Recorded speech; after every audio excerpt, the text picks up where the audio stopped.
And then Billy Hamilton in the 5th inning. The Reds needing to tie the game before more rain would arrive. He did so with his first major league home run. Chris Heisey would put the Reds in front with a base hit off the bench in the 6th. And after Andrusik and LeCure, it was Broxton to close it out. Reds win the series opener.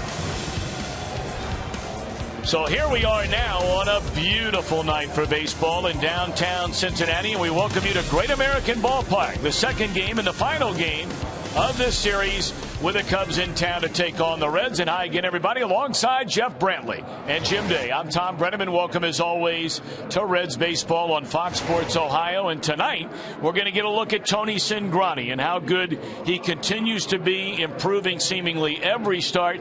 And he'll get the ball here tonight, trying to make it a 2-game sweep. Tom, I still think that Tony is still getting his wings as far as being a starting pitcher. We saw a lot of Tony last year, but you have to remember the last 2 months of the season, Tony was not there. Back spasm. I think that is the case with Tony right now. You see the fastball established. We all know how good of a fastball Tony Cingrani has. The biggest issue for Cingrani is pitch effectiveness, especially early in the ball game. Lots of talk about using the breaking ball, using the changeup. Well, Cingrani right now still trying to measure when to throw the changeup, when to throw the breaking ball. When he gets runners on base, that's when you're going to see the heater. So he's going to try and put a stop to, I guess, the one issue he has along with that pitch efficiency, and that's giving up some runs early in the game because he's been virtually unhittable after the opening inning if he's pitching deep into games. The guy on the other side of the ledger came up as a very young man, Edwin Jackson. He has bounced around a lot in his major league career, but Cowboy, he is a very durable pitcher and pitched well against the Reds. You know, it seems like Edwin Jackson has played in a lot of different places, but he's stayed healthy. The one thing that he has done is he's pitched awfully well against the Reds. 6 starts in his career against the Reds, an ERA 3.03 and a 3-1 record. So he's very comfortable pitching against the Reds, whether it's here or in Chicago. And with all the changes of zip code throughout still a young career, Edwin Jackson has managed to start 30 or more times in a season, 7 consecutive years, and that puts him in a very, very small group of pitchers around Major League Baseball. Reds trying to make it a 2-game sweep. When we come back, the Billy Hamilton factor. Jim Day has more on that when we return.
ballpark. Let's check out our WKRC Channel 12 weather for tonight, and it'll show you that it's going to be a beautiful night, pleasant temperatures, and the best thing, no rain on that little graphic right there. Jim Day with you on the field. And the Billy Hamilton factor. We haven't seen it consistently on a night-in, night-out basis, but last night, boy, did we see it. And the Reds hope that he's just on the cusp of his potential, because let's face it, he is still just learning the league. First inning right away, he walked, stole second base, and then this is how speed kills you. Anyone would have got third on that wild pitch, but he scores without getting a hit in the inning. That's what Billy Hamilton can do. That's what speed can do. And speed is really a dying art for him in baseball, so that's how much of a weapon he is. And then right there, big moment of his career. He jumped all over that Jeff Samardzija pitch. And that was a no-doubter, his first major league home run, and we told you all spring training long, his transition to center field has been very good and very quick. Diving play last night. If he stays healthy, he's going to be one of the best defensive center fielders in all of baseball. So, will Billy be wreaking havoc tonight? We'll find out together. Reds going for a 2-game sweep as the lefty toes the rubber. It's the Reds and the Cubs coming up on your home for Reds baseball. Fox Sports Ohio. Tom and Jeff are next.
Further by Cincinnati USA. For endless things to do all year long, stay close to CincinnatiUSA.com. By AT&T, mobilizing your world. And by Skyline Chili, feeling good. It's Skyline time.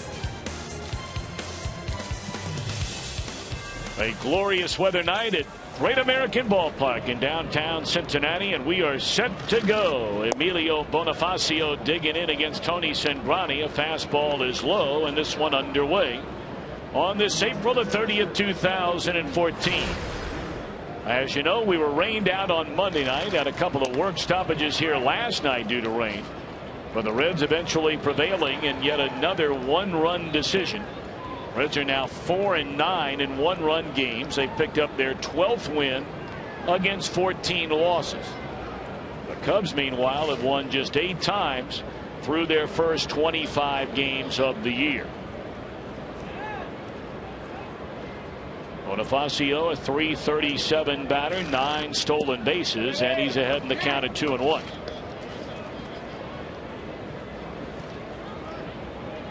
Bonifacio, 2 hits, 4 at-bats, couple of singles, scored a run last night. He also struck out twice, and of course strikeouts a big part of Tony Cingrani's game in his very, very young major league career.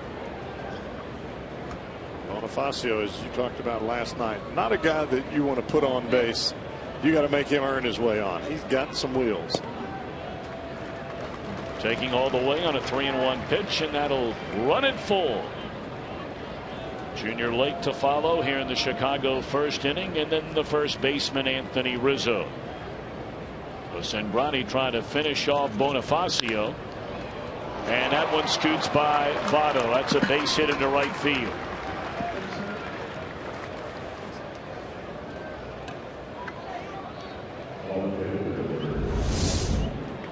Bonifacio hits this ball a one hopper. That ball just ate up Joey Votto. Looked like Votto tried to dive backwards as it kicked up. Hit that ball squarely on the nose. Well, we know that Cingrani has a very good move over to first base. He's done a great job shutting down the potential running game. This ball is driven into deep center field, and Billy Hamilton will run it down in front of the wall. We talked about it last night. For a young man who's only playing in his second year as an outfielder, Hamilton is proving on a daily basis that there may be multiple Gold Gloves to come in his career. Not only are you responsible, if you're Billy Hamilton, for leading off the offense, but you're responsible in center field as captain of the defense. That is a great play. Great jump. Right on the money. He made that look easy. It was much more difficult than what it appeared. 1 on, 1 out for the first baseman Anthony Rizzo, and Bonifacio, as we mentioned, 9 of 11 in stolen base attempts, will draw a throw. Much cooler tonight than we have had in really the most recent 2.5 weeks. We're outside of the Reds being here. The weather has been spectacular. It seems as though every time the Reds are in town, and they've only played now 10 home games, but we've had delays of rain in 6 of the 10, adding up to nearly 11.5, almost 12 hours of rain delay time. 1-1 on Rizzo.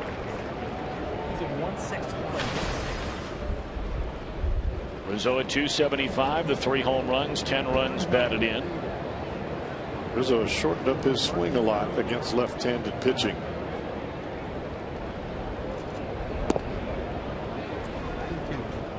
Cingrani, of course, grew up in Chicago over on the south side of town. His family grew up rooting for the Chicago White Sox. There aren't a lot of folks that root for both the White Sox and the Cubs, as you know.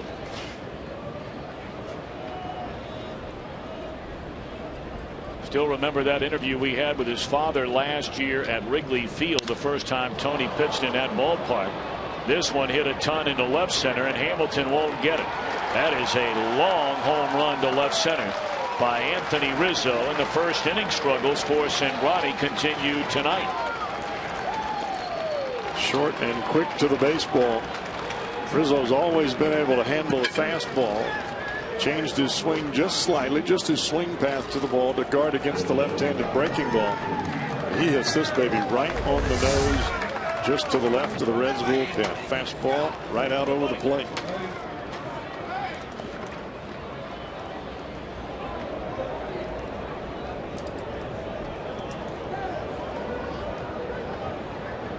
So 2-0 Cubbies, 3 hard hit balls to begin this game against Cingrani. The base hit by Bonifacio, the drive to straightaway center by Lake that was caught, and now a 2-run big fly from Rizzo. It's only the second batter who hits from the left side that is homered against Tony Cingrani in his career. The other, a name you certainly wouldn't expect, Logan Schaefer, who did it on July the 9th of last season.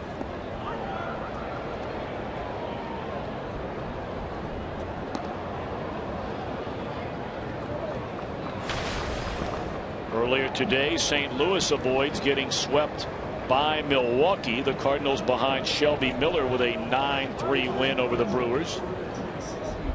The Reds have a chance with a win tonight to pick up the game before they will get together with the Brewers starting tomorrow night right here at Great American Ballpark. This one in the gap and bangs against the wall, and man, the Cubbies have come out swinging the bats here tonight. Single, line out, home run, double.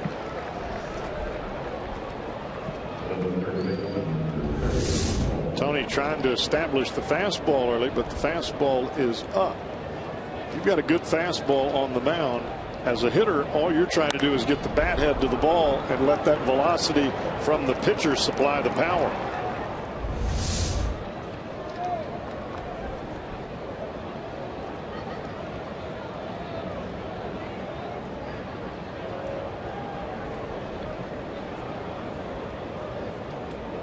So now the inning continues from Mike Gold, getting to start his first of the series down at third base. Young player, former uber prospect, if you will, for the Texas Rangers, dealt through some injuries and then finally coming over to Chicago in that Matt Garza deal a year ago.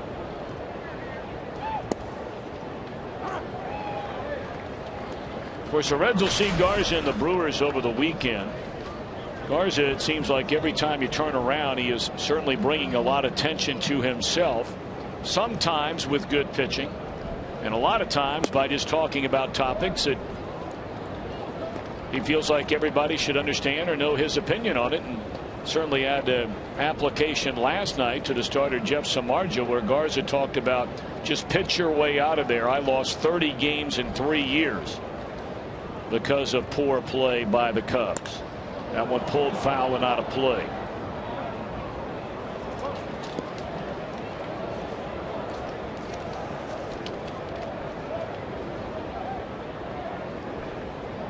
Reds, the only pitcher they're going to miss in that series in the starting rotation of the Brewers is Matt Garza. He must have been kicked around today by the St. Louis Cardinals.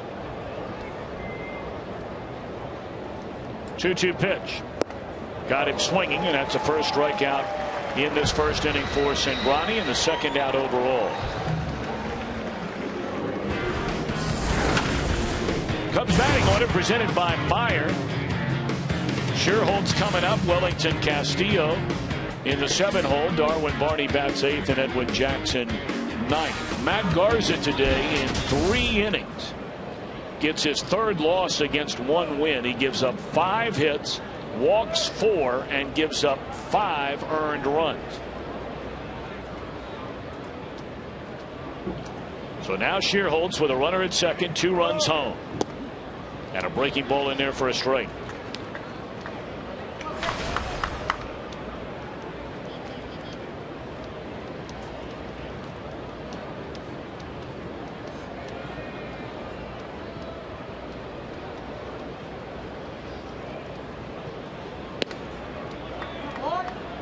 I would imagine Cingrani's game plan against a guy like Sherholtz, make him hit the breaking ball.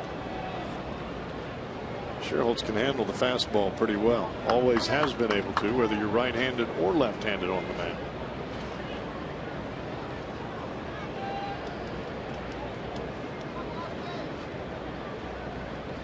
One and one to Nate Sherholtz. And a good fastball there. A good location on the outside corner to get ahead at 1-2. Watch Brian Pena going through the signs behind home plate. He's touching seemingly every body part as he gives signs to the pitcher. Watch him touch all the way around. What he's trying to do is keep Starlin Castro at second from giving any kind of location or pitch direction to the batter at the plate. Swing and a miss, but the ball gets away from Pena. He appears to have time, makes a good throw, and takes care of Sherholtz for the final out of the inning. But a 2-run home run by Rizzo has the Cubs in front, 2-0.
will come to bat against Edwin Jackson, and Brian Price's starting lineup presented by Meyer as Billy Hamilton, Joey Votto, and Brandon Phillips.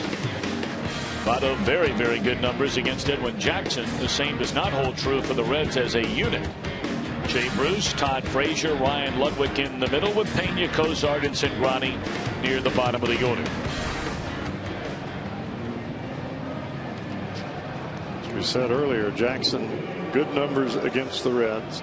He gave up 8 hits in the ball game in Chicago, but only allowed 2 earned runs, seemingly able to work out of any jam that he got into.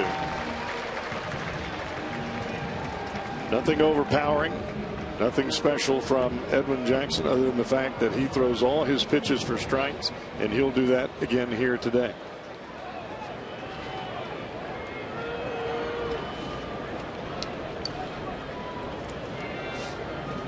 Billy Hamilton coming off one of his best nights as a major leaguer. He had 3 hits, was on base 4 times, hit his first major league home run, had a stolen base, scored twice. And he looks at strike 1 from Jackson.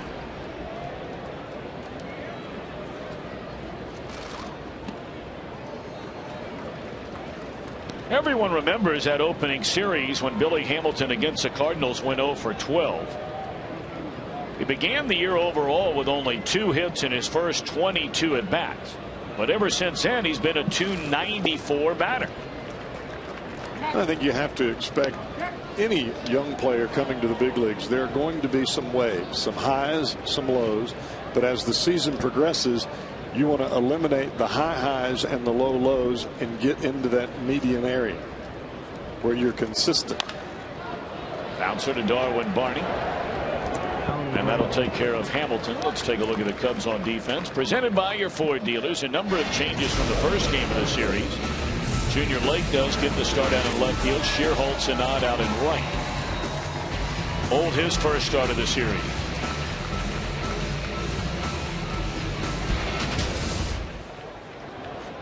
Joey Votto at .281 batter, 4 home runs and 10 runs batted in. Votto 0 for 2, walked 3 times in a series opener.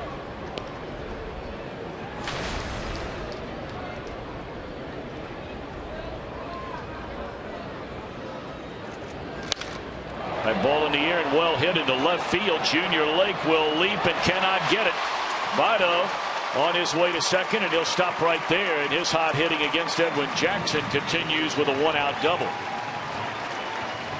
Right now, every ball that gets into the air that is from center field to the left field line is flat out jumping.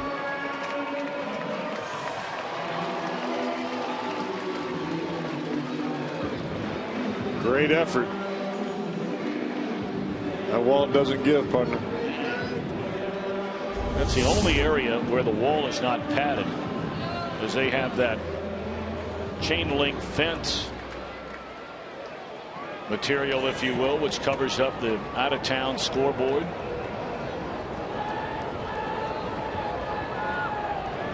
Now Brandon Phillips at .255, a home run and only 5 runs batted in. And this will be an out to the shortstop Castro. Votto on to third, 2 away. The Reds have got to hope that Brandon Phillips can get on an RBI run. Only with 5 thus far in the number 3 spot. Well, really, that holds true for both Phillips and Votto.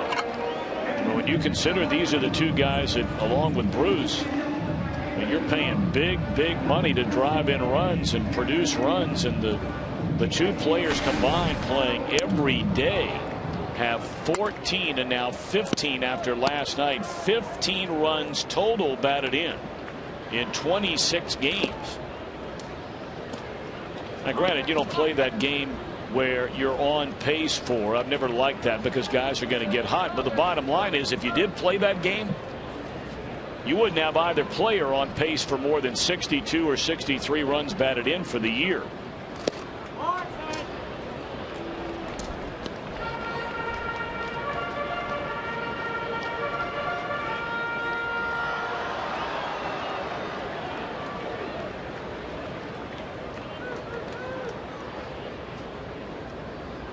2-0 to Jay Bruce. Ball 3. I mean, to put it in perspective, you have Votto, Phillips, and Bruce combined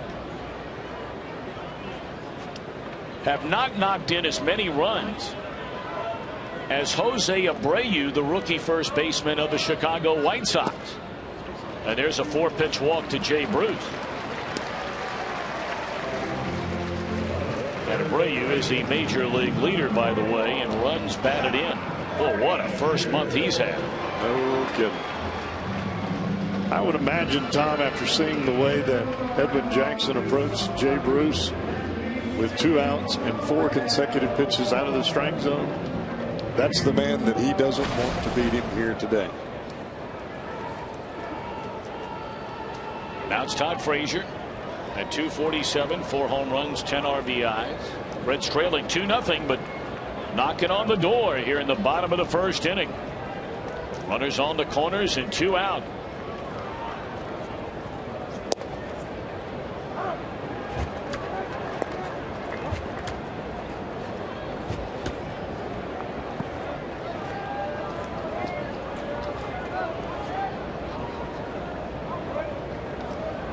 Much has been made of whether the Reds, certainly one of the areas they felt they really needed to improve upon from a year ago was that average, and this one is in the air to left center field, and Lake goes to the wall, and it's up against the wall.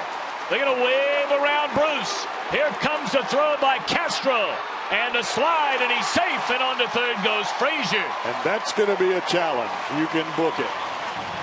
Well, here comes, well, he's thinking about it. Rick Renteria is looking to his bench coach. He jumped up out of that seat faster than you could say boo. And he's telling Castillo to go to the mound and talk to his pitcher while they figure out if the replay gives him any hope at all at home plate. I'm surprised that ball didn't get out of here with the way the ball is carrying out there today. Oh, he's safe. Looked like Bruce got the leg in before Castillo could get back with the tag. I have a feeling that Rick Renteria may want to look at it either way. Now, the angle we saw, we didn't see exactly where the tag was applied, but it appeared to be up around the hip area. And we'll obviously have another angle or two for you to take a look. Right now, it is a double and 2 runs batted in. This is a better look. See where the tag.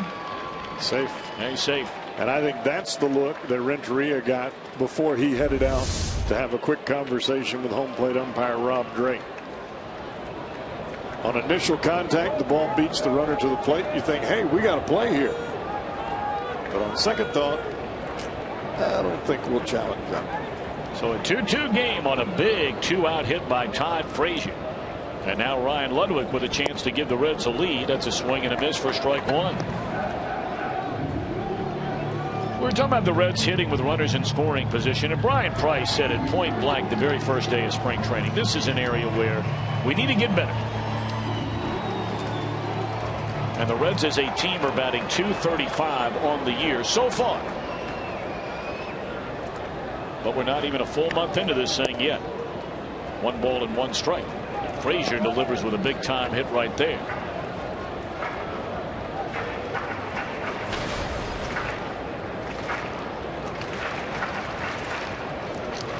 He hit that ball off the left center field wall. He didn't even get it all. Castro will throw on the first, and that's all. But the Cubs get 2 in the top of the inning. The Reds answer with 2 thanks to Todd Frazier in the bottom of the inning.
2-2 game headed for the top of inning number 2, presented by your Ford dealers. And this is the same group that has started every game here of late, ever since, of course, Devin Mesoraco went back on the disabled list for the second time.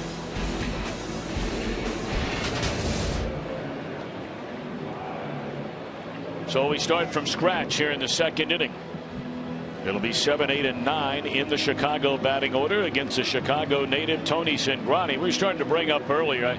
I always chuckle thinking back to that interview that Jim Day had with Tony Cingrani's father last year, and it's when Tony made his first start at Wrigley Field in Chicago, and brought up earlier how his family grew up hardcore White Sox fans, and to the look of disdain and the sound in his voice, Mr. Cingrani just talking about stepping into Wrigley Field or even the Wrigley Field neighborhood.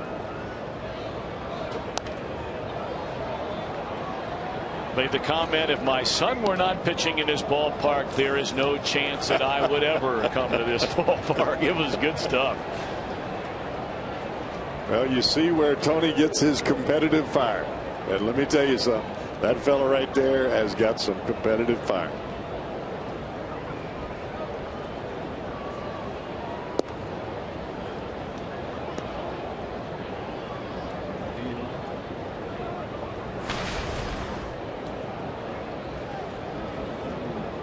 One ball and 2 strikes on Wellington Castillo, and tried the breaking ball back to back, and both times missing wide of the zone.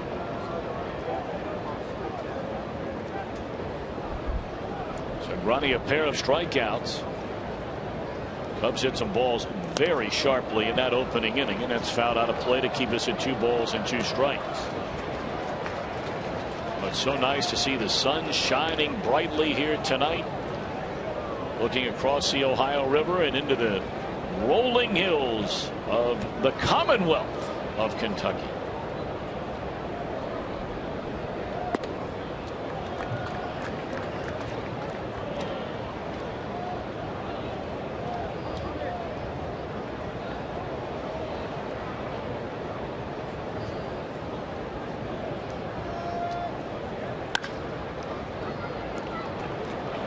Ozark will throw out Castillo. A little short on a throw, and Votto able to snatch it out of the dirt.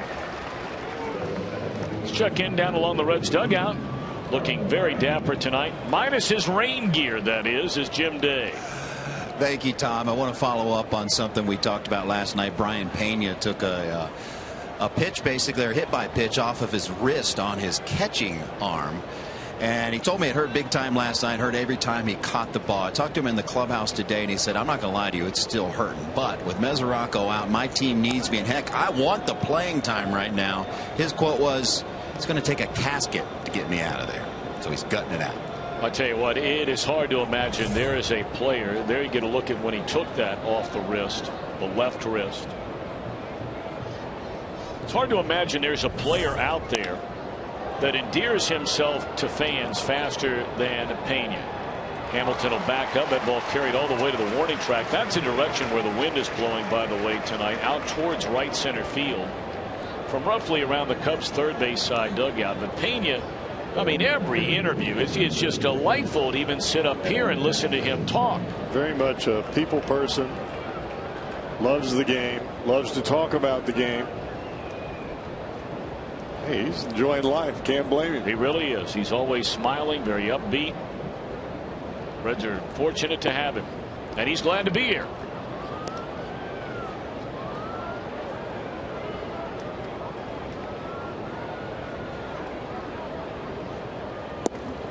Two down for the pitcher Jackson. A ball and a strike. Always important when your team puts runs on the board, you put a 0. Cingrani's got a chance to do that here in the bottom part of this Cub order. Big series beginning tomorrow night. The Milwaukee Brewers, the first place Brewers. The Brewers of the best record in the National League, the best record in all of baseball, come to town tomorrow night. Still 1-2 on Edwin Jackson. Now you watch Cingrani in the face. He doesn't even think about a smile. It is just straight grimace, chin poked out, bottom lip puffed up, and here I come. Again, that's where the ball is carrying, and look at Hamilton still drifting further and further back, and that'll end the inning. 1, 2, 3. So Cingrani does his job in the second.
Park, you know the drill. For red hits that Toyota sign out in right center tonight. Lou Clocky of Cincinnati will win the new Tundra on display every day here at the ball yard. And why not register for your chance to win at an upcoming game? Just stop by your Cincinnati or Northern Kentucky Toyota dealer. And a reminder, coming up a little bit later on, I know you're looking forward to our Miller Time moment right here on Fox Sports Ohio. Beautiful, beautiful spring night in Cincinnati. Little chill still in the air as all that rain blew out of here and some cooler temperatures. This is a good night to play. You got enough temperature in the air to break a sweat, but it's cool enough to where it just doesn't beat you down.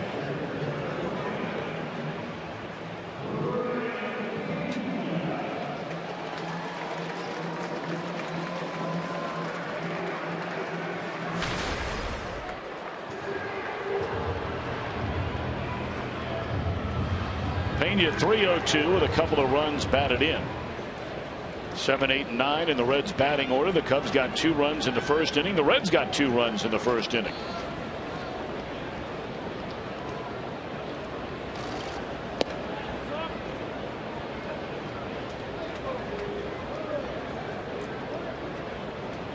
Reds have gotten tremendous production offensively out of their catchers this year. Of course, Mesoraco was as hot as any player in the league. And I mean right from his first at bat, coming off the disabled list in St. Louis when he had a couple of doubles that first night, even clubbed a home run in that series. He may have been as hot as anybody ever to start the season. Everything he hit was a bullet. That's in the air to right field. Well hit by Pena, and that will carry out of here. Reds lead by a run, 3-2. It's one of those nights, folks. It's one of those nights.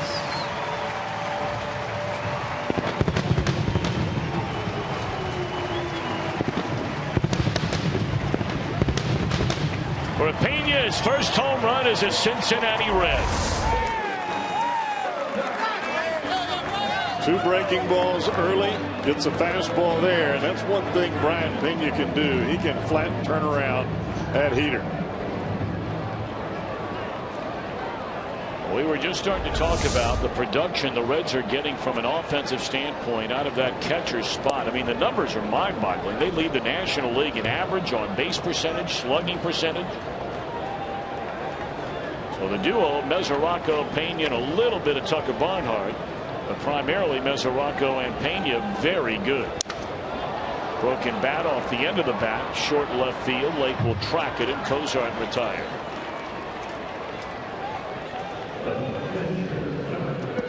It is rare you ever see a shot of Brian Pena where he's not smiling.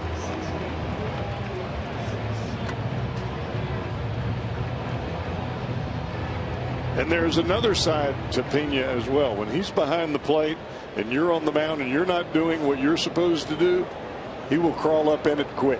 I'm telling you, he'll let you know. He's all about winning now.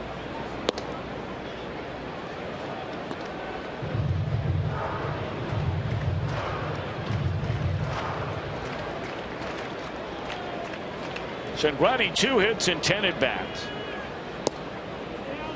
We know Cingrani likes to bunt. He runs so well.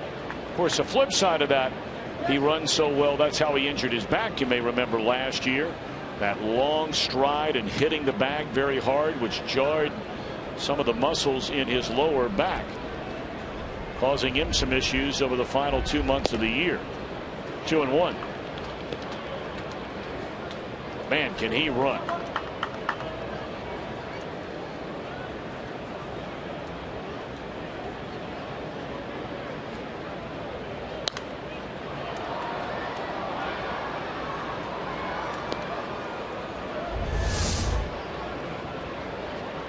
Two-seam fastball. You see that ball start middle in. It starts over the plate, so that allows the hitter to commit. And it just runs right to the fat part of the bat head. I don't know if I've ever seen a catcher do what Pena just did. Put on the chest protector and put over a pullover over the top of it. Seen a jacket every now and again. That's not a big deal, but it's just something you don't see. Guy throwing a sweatshirt over top of that chest protector. Well, that's a double XL there, brother. No doubt.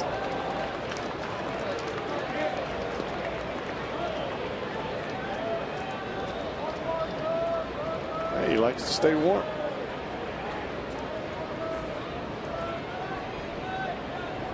Keep that back loose so he can buggy whip another one out of here. Cingrani a swing and a miss, and that is a second out here in the inning. Well, right now we invite you to tweet your photo using hashtag #OhioFanPhoto, and you'll have a chance to have it shown during an upcoming telecast here on Fox Sports Ohio, brought to you by AT&T. First strikeout of the game for the Cub right-hander. 1 in. 2 out, nobody on for Billy Hamilton, who bounced out to Darwin Barney in the Reds' first.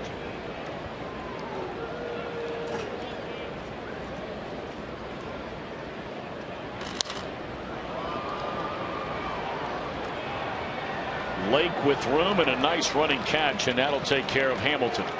But the 2-2 tie broken on one crack of the bat. The first home run is a red for Brian Pena.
Jim Day with you. Let's give you another Todd Frazier story. Ben Murphy in the offseason, he was in a Stand Up to Cancer auction, and he won an auction, a lunch with Todd Frazier, and it happened to fall on yesterday's date, which was also his daughter Kennedy's birthday. Big Reds fan, huge Todd Frazier fan.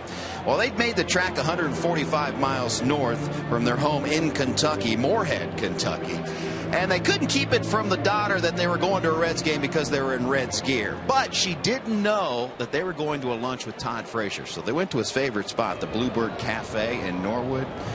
And they got there first, and in comes Todd Frazier, and they said Kennedy's eyes just lit up. She was stunned. Of course, Todd Frazier went the extra mile, spent a lot of time with him, took some pictures, and in fact, Todd tweeted out a picture. Kennedy, 13 years old on that day. What a birthday present, and the best part, guys, all for good cause. Stand Up to Cancer. Yet another Todd Frazier good guys story. That's great stuff, Jim Day, and good stuff, Todd Frazier. Creating memories of a lifetime. No doubt about that. I'm sure when she went back to school today, she couldn't stop telling all her friends, and even some who aren't her friends, what a great birthday she had. Check out Todd Frazier's Twitter account. Flavor Phrase, I'm on it, she said.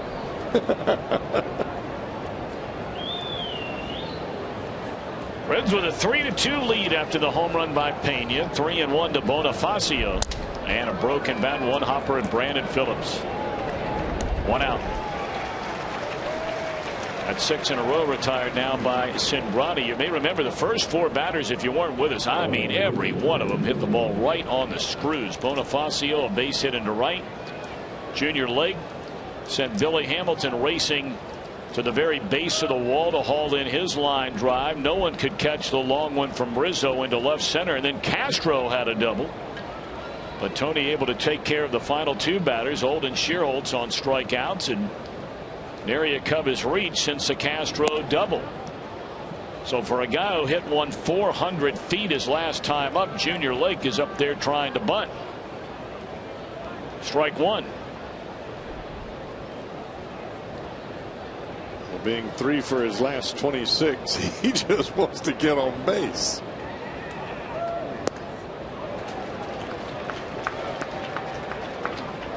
Funny, you know, the Cubs have a couple of young players that a lot of the fans figure, look, we're not going anywhere. You know, you're on pace to lose 100 games or whatever it might be, and why not play some of the young guys? And I think all of us certainly understand that kind of thinking. I mean, why not run them out there and see what they're going to be able to do or not do? And Lake would be one of those players. Of course, Rick Renteria counters and says, I don't want some young guy going out there and hitting $150 all year long. And Junior Lake smokes this one on a 1-2 pitch into center field for a base hit.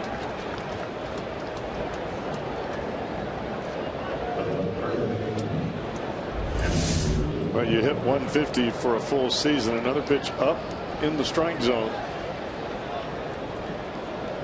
When Cingrani has been down, tough to make contact consistently. That ball up and out over the plate, those usually get hit.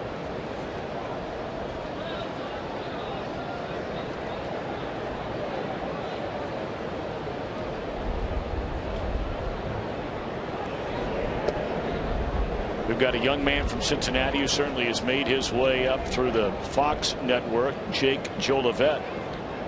Great guy, and makes his home out in Los Angeles. Sent me a picture of his son Dylan, his first child, giving him a bottle of milk, and already with his Reds hat and his Reds shirt on. So even though Jake is out there in Los Angeles, he is raising young Dylan to be a Reds fan. Good for them.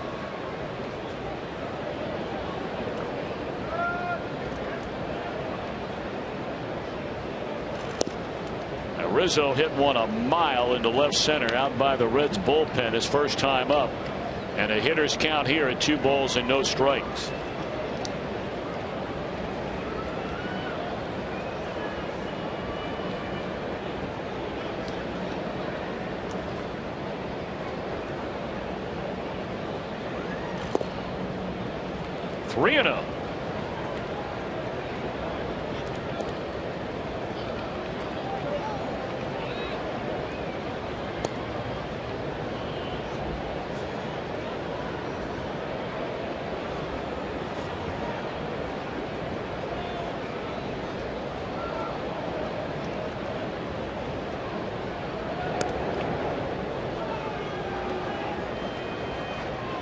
Blake runs well. His problem, as we pointed out, is getting on base.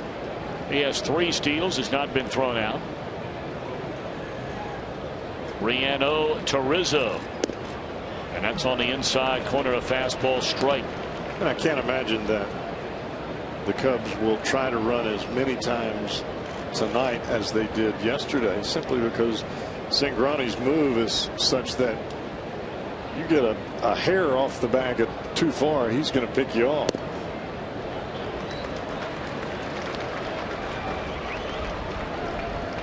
I think you and I were talking about this last night. I have just been stunned by the number of hitters in this league, and especially middle of the order hitters, that on 3-1 counts are looking at fastballs right down the middle of the plate. And then after back-to-back fastballs for strikes, Cingrani tries to fool Rizzo with a hook and misses ball 4. Watch Cingrani's release point. Watch where the catcher's mitt comes from here and it goes up. That usually signifies a problem. As this ball is released, you see the mitt come up and the ball off the barrel of the bat. That ball left the ballpark. And Castro, the very next batter, he hits the ball into the gap as well. You see the mitt come up from Brian Pena almost mask high, and it's out over the plate. Cingrani wants that ball right down around the kneecaps of the catcher Pena. Reds leading 3-2, but the Cubs with 2 on and 1 out for Castro. Hit that double into left center field in the first inning. Ball 1. Sometimes, Tom, from a pitcher's perspective, when you have a catcher set up, instead of looking into the center of the mitt, you want to aim for the heel of the mitt, the very bottom of the mitt. So by the time you release the baseball, if you make any mistake, you want it to be below the catcher's mitt, not above it.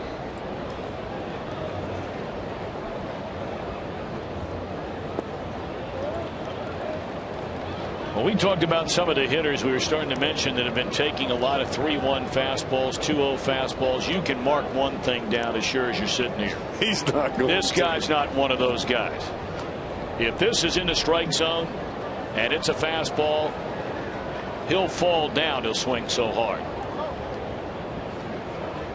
He's up there to swing it. And it's a base hit into center field on a 2-0 fastball. They're going to wave around the runner. Here comes a throw by Hamilton, not going to be in time. And Castro, 2 for 2, has tied this game at 3.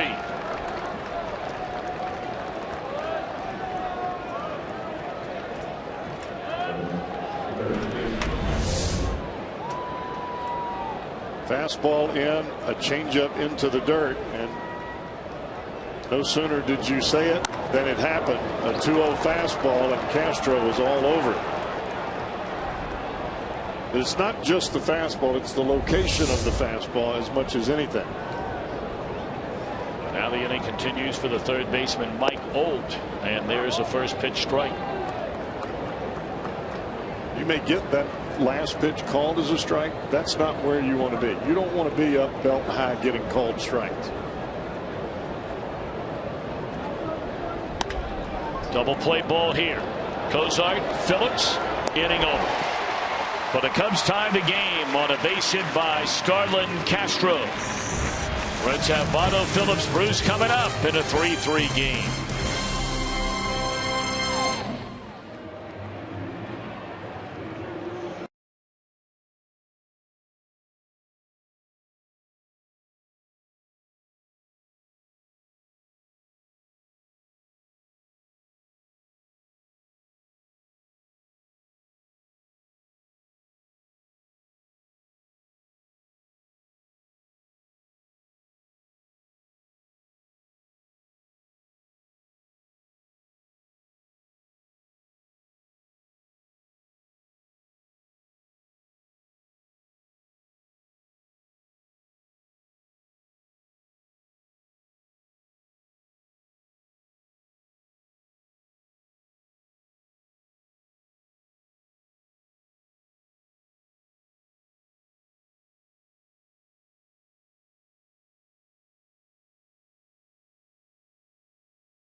injuries.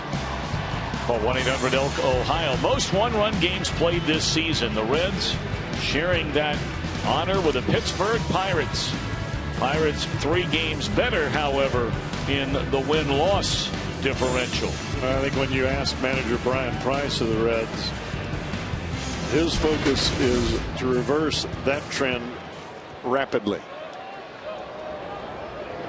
One-run games are what you want to be known for, winning. Well, we're in a 3-3 game here as the Reds come to bat in inning number 3 after the Cubs tied in the top half. 2, 3, and 4 in the batting order. Votto, Phillips, Bruce against Edwin Jackson. Votto a double to left field his first time up. Strike 1 this time. Oh my goodness, that was a phenomenal snag. Well, I normally follow those all the time, and I missed it. Guy's got his son in his arms. A line drive right over the top of that man's head. Check this out. Oh my goodness. Son in one hand, baseball in the other. I mean, he just snatched that out of midair. That was a line drive, folks. That wasn't just some chump pop-up.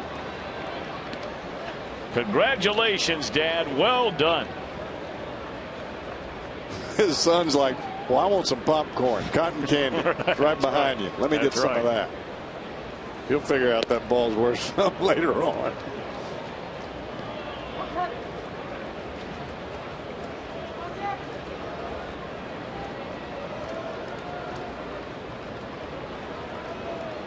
Two and one to Joey Votto.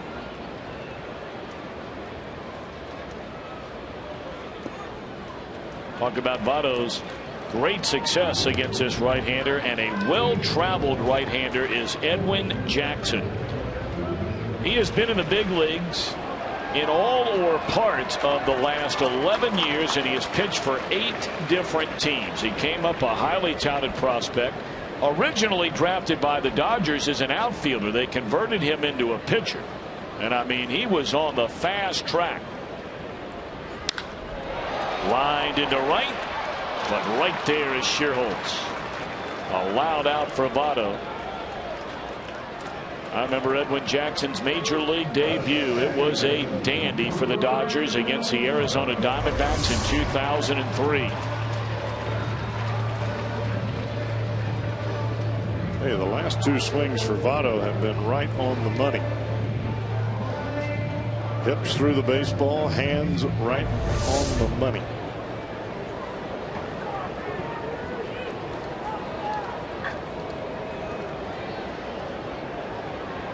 After making his big league debut with the Dodgers in 2003 and 2006, he was traded to the Tampa Bay Rays. 2 years later to Detroit for Matt Joyce, a highly thought of outfielder. Then a huge trade, one of the biggest trades made in a long time, was 2009. That's when he was acquired by Arizona along with Ian Kennedy. That was a 3-team deal. Detroit got Austin Jackson, Matt Scherzer, and left-hander Phil Koch. Curtis Granderson went to the New York Yankees in that deal. That's a big deal.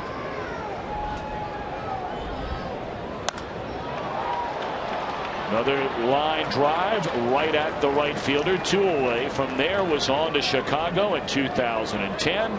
Toronto a year later. During that season, traded to the St. Louis Cardinals. Pitchers under the age of 30 starting 30 or more games in each of the last 7 years. And there you find Edwin Jackson. Pretty good company.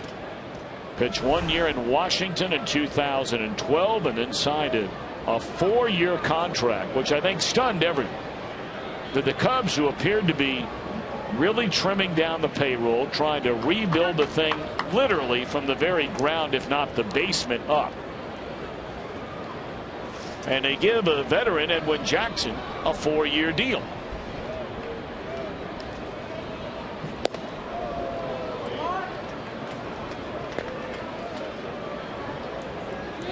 And along the way, Edwin Jackson has been an all-star. He's also thrown a no-hitter.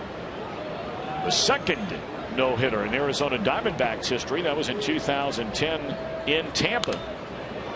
The other Diamondbacks no-hitter was not only that, it was a perfect game by the future Hall of Famer Randy Johnson. If I'm not mistaken, those other 3 pictures on there have some no-hitters to their credit as well.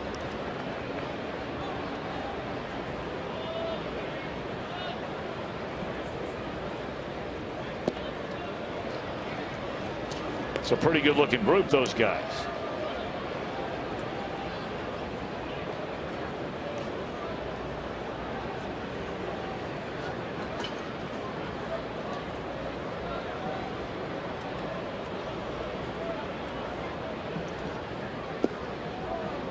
But it's interesting to note that all 3 of those guys as well, Verlander, Felix Hernandez, and Matt Cain, have only pitched for the one team they broke in with.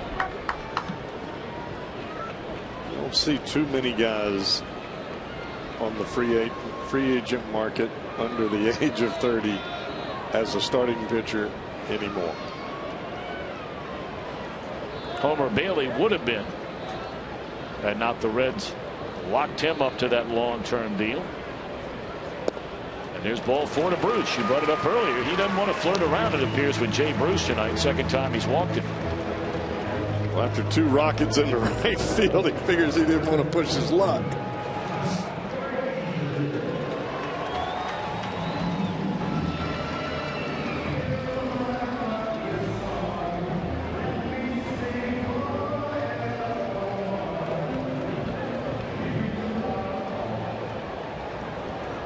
Jay Bruce has now walked 19 times this season, and to put it into perspective, he did not pick up his 19th walk last year until the first week of June.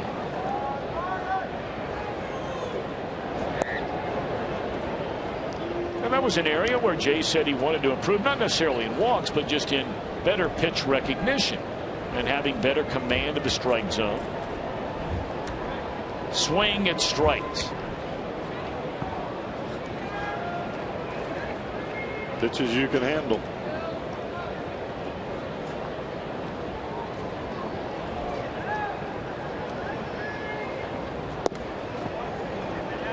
Ball 1 to Frazier, who knocked in 2 with a double off the left center field wall in the Reds' first inning.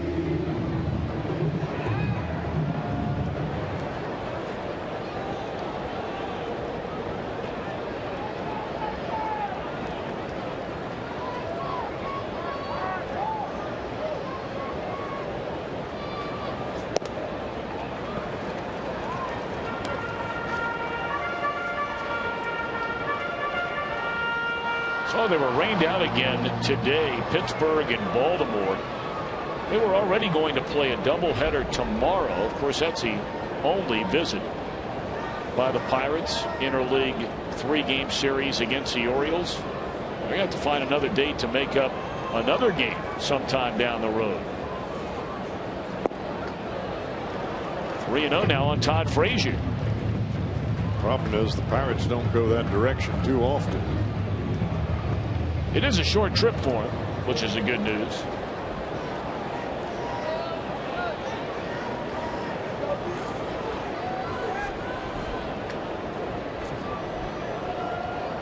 Three balls and no strikes on Todd Frazier. And he takes one. He will not take another one like that. This is another guy we made reference to earlier, that if it is a fastball in the zone on 3-1, Frazier generally comes out of his shoes. We said the same thing a moment ago about Castro, and he banked one into center field.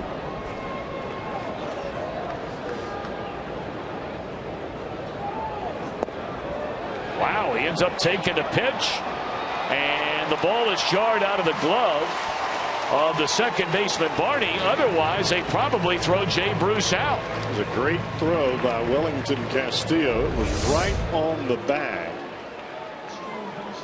And you can see as Barney takes the throw, like he was behind the bag, didn't quite get in front, didn't quite get to the bag in time.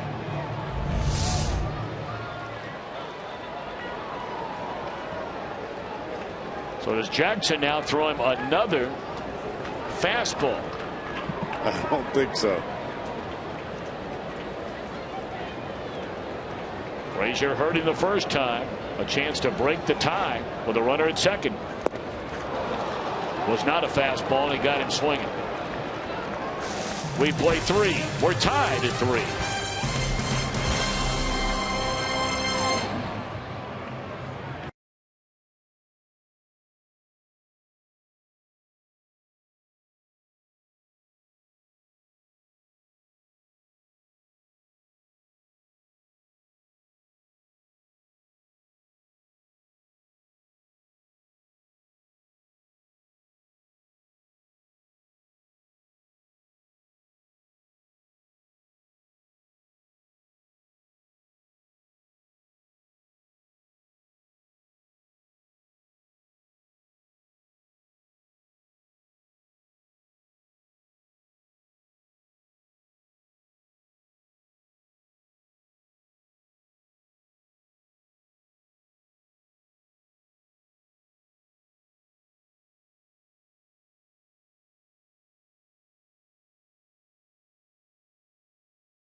Edition. It's brought to you by Ray St. Clair Roofing. First look at the lineups, features, and so much more. It's Reds Live, the pregame edition. Catch of the year at Great American Ballpark, and it didn't come from a Reds player. Check it out. Blake Burcham of Edgewood, Kentucky. Holden's son, Brody. Line drive, foul ball, and the catch of the year. And I am in the stands with the aforementioned man from Edgewood. I tell you what, besides you getting married and having your children, that was the moment of your life. That was pretty cool, yeah. It happened pretty quick, but it was cool. Did you have time to think at all, goodness, I'm holding my son, I better be careful here? No, it was far enough away, and that was my glove hand, so I was good. So, yeah, it just kind of happened fast. And you played some college ball, I understand. I did, yeah. Thomas More College in Northern Kentucky, so go Saints. Yeah. Awesome. How about that catch by Dad, huh? Good catch. Good run. He's speechless. But Tom, catch of the year. Oh, that's great stuff. I just want to know, I mean, we know how this stuff works. Jim, stay there for a minute. You know, you asked him about making the grab with his son in his right arm. What did Mama think about trying to make the grab with son in the other arm? Well, she didn't want to go on camera, but now Tom Brenneman is forcing the action. Mama, what'd you think of this catch? It was pretty amazing. I was ducking, and I'm glad he had our back. Now, did you think at all that he's holding one of our children? I did. I made sure this one was safe. All part of fun at the ballpark. You just never know when the moment of your life will happen. Very, very nice. Good for them. How many fans come to the ballpark and he says, well, it was to my glove hand side? That's exactly a former ball player. True baseball man. Good for them. Hope they have a great time tonight. And we thank Jim Day for hustling down there to have them come join us here on Fox Sports Ohio. Now look at this. We're putting this together on Fox Vision, Cowboy. That's how big this is. That was a phenomenal catch.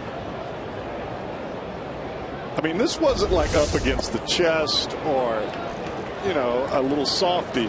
That was a bullet above the rail, outstretched, bare hand, no bobble, straight snatch.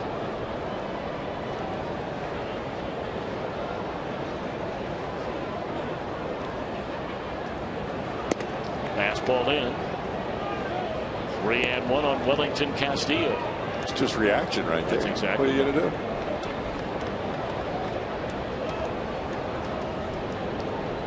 Castillo bounced out to Cozart. His only time up. We're in a 3-3 game at Cincinnati. A 1-out walk to Wellington Castillo, the second one that Tony has issued tonight. We'll follow every Reds game with MLB.com at bat on your favorite mobile phone or tablet. You can get live look-ins, free MLB.TV game of the week, much more. Download the app at the App Store or visit Reds.com today.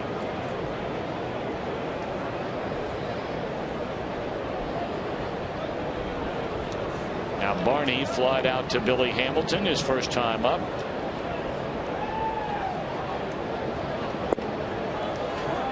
Barney did not like that call a little bit by the home plate umpire Rob Drake.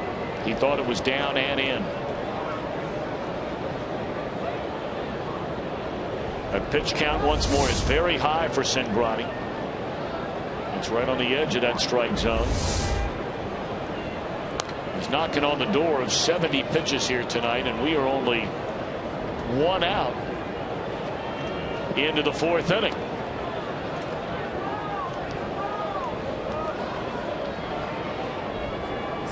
Part of having those first inning struggles elevates the pitch count. Not only did the Cubs put 2 runs on the board there in the first, send 6 batters to the plate, and Cincinnati struck out the final 2, so that's going to extend the pitch count even more. Good on one side, bad on the other. Barney started, laid off, 1 ball, 2 strikes.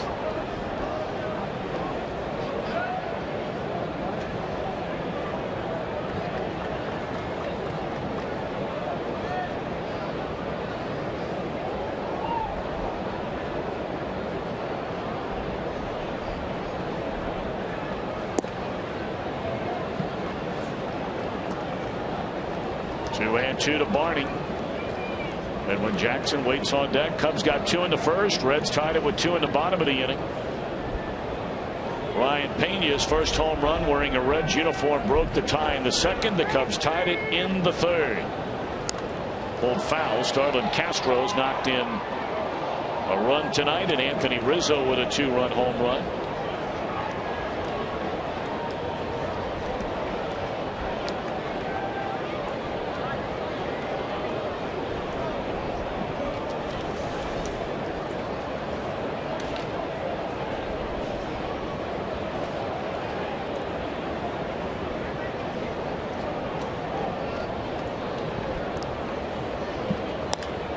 Served into short right center field, and that is a base hit.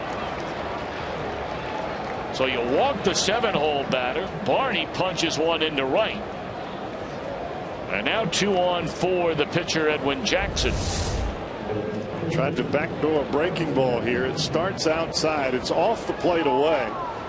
And Barney just flips the bat out there. This is why you want to get the bat head to the ball. You never know what's going to happen. He flips it right in front of a charging Billy Hamilton. And that pitch was not even going to be a strike. Of course, we know Tony Cincinnati is the only pitcher in Major League history to go 22 consecutive starts without allowing more than 5 hits in any of those appearances.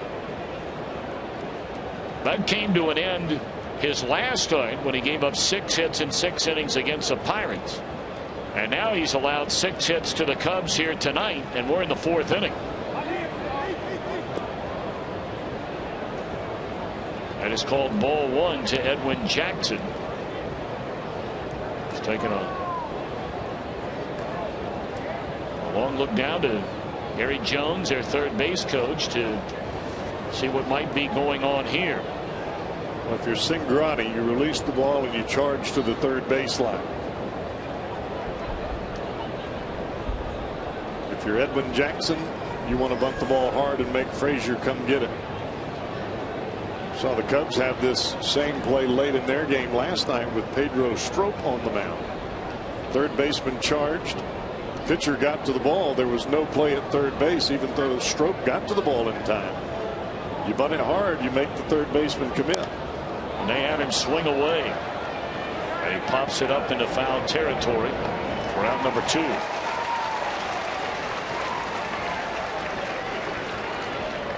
And That'll be Emilio Bonifacio with 2 outs and 2 on in a 3-3 game here in the 4th. Bonifacio singled and scored to begin the game. Broke his bat on a 1-hopper at Brandon Phillips his last time up in the 3rd.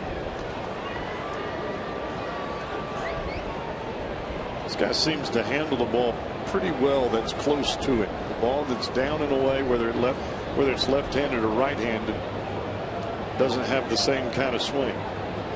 But inside, whether it's lefty or righty, he handles it. They were set up in and it missed away, but it's a strike.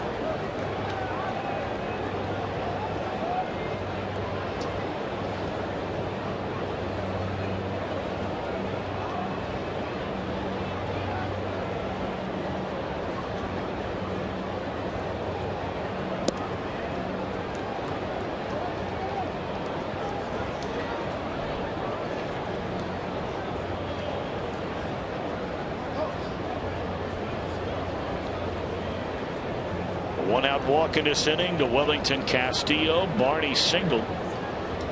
Cingrani gets a 2nd out on the pop-up and foul ground by Jackson. 1 more to go to keep it a 3-3 game, and he's behind Bonifacio. 2 balls and a strike.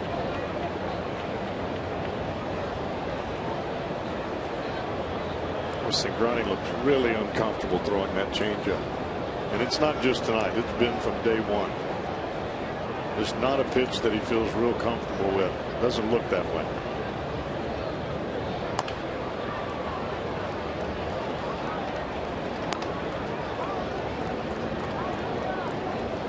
You know, it's that old adage, and it's interesting, Cowboy, and nobody knows more about pitching than you do, but you know, it's almost like you're fighting the old cliche, if it ain't broke, don't fix it. Cingrani was nearly unhittable after going into the Reds rotation last year, throwing almost exclusively fastballs, and all you heard people saying, well, he's got to find another pitch, got to find another pitch. Then you get to a point where you wonder, are you forcing the other pitch rather than back to kind of what brought you here, so to speak? And then that's what it appears to be. And I can understand Cingrani's situation. He's trying to fit in as a big league starter. He sees other guys, okay, fastball, breaking ball, changeup, and he sees the numbers just like everybody else does. 80-something% fastballs. Every team comes to the plate looking fastball.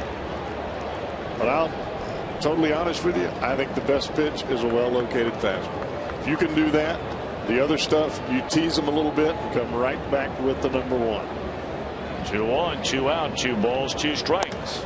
And it's in the air down the right field line. Bruce waiting and has room to end the inning. We are tied at 3.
Writer Hal McCoy on Game Day Live at FoxSportsOhio.com. Find out how a rivalry may be budding for the Blue Jackets and get the latest scoop on the Cavaliers and the NBA. Sam Amico's weekly chat, all brought to you by 1-800-SAFE-AUTO. Drive safe, spend less.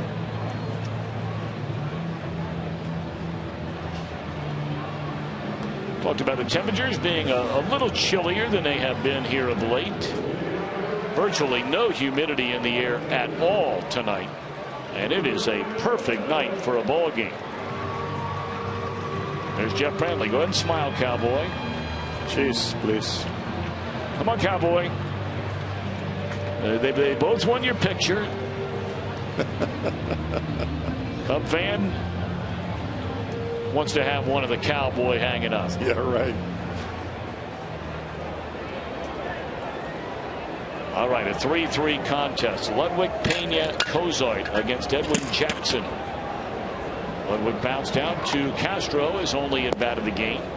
That ended the first inning. Well, I don't know what's gotten into the Atlanta Braves. They look like they couldn't give up a run when the Reds were down there over the weekend, and they are being pounded again tonight. They gave up 9 last night. And they're trailing in the 5th inning in Miami 7-0 tonight. First bad outing of the year for Aaron Harang. First 2 home runs he's allowed all year long. 7 earned runs in 4 innings. You look at their 2 top pitchers statistically, Aaron Harang and Alex Wood, both having a tough go. Last night Wood, tonight Harang.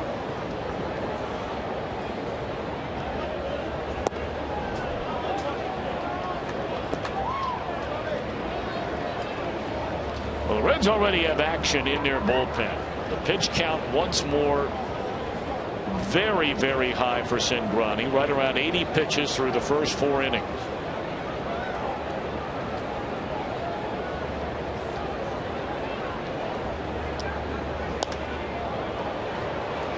Popped up short right. Everybody trying to get to it, and it'll be Barney.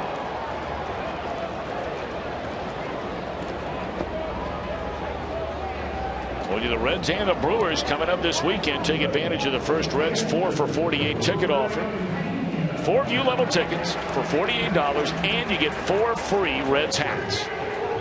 Got fireworks on Friday night, lots of giveaways Thursday through Sunday. 381 REDS, or log on to Reds.com/4448. Ryan Pena broke a 2-2 tie with a home run in the second. He'd like to do it and break a 3-3 tie.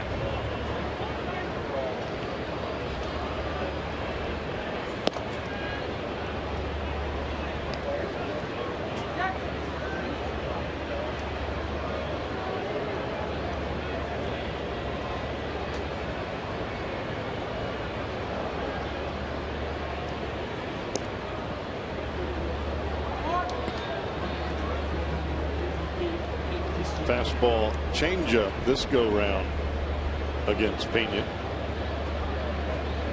Awfully good fastball hitter.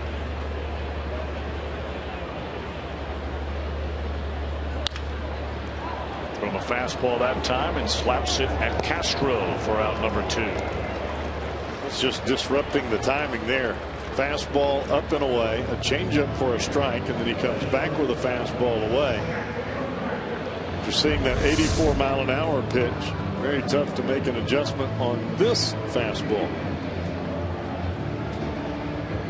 You can see that ball start in the middle of the plate. It was up, but it tailed off the plate away. Well, Cowboy, you hate to even begin to speculate on, Tony Cingrani. But I mean, look, he has a high pitch count for 4 innings, but I mean, certainly not warranting taking him out of a game. 3-3 here in the bottom of the 4th inning. And not only is Cristiani throwing, Cristiani is coming into this game. It appears they have a pinch hitter already standing in the on deck circle, and that's Neftali Soto. And you just hope that Tony Cingrani is okay. Well, it didn't appear that anything was bothering him as far as his mound presence. Sitting and talking to pitching coach Jeff Pico right now. Maybe this is just a move by Brian Price. He realized, hey, doesn't have his stuff tonight.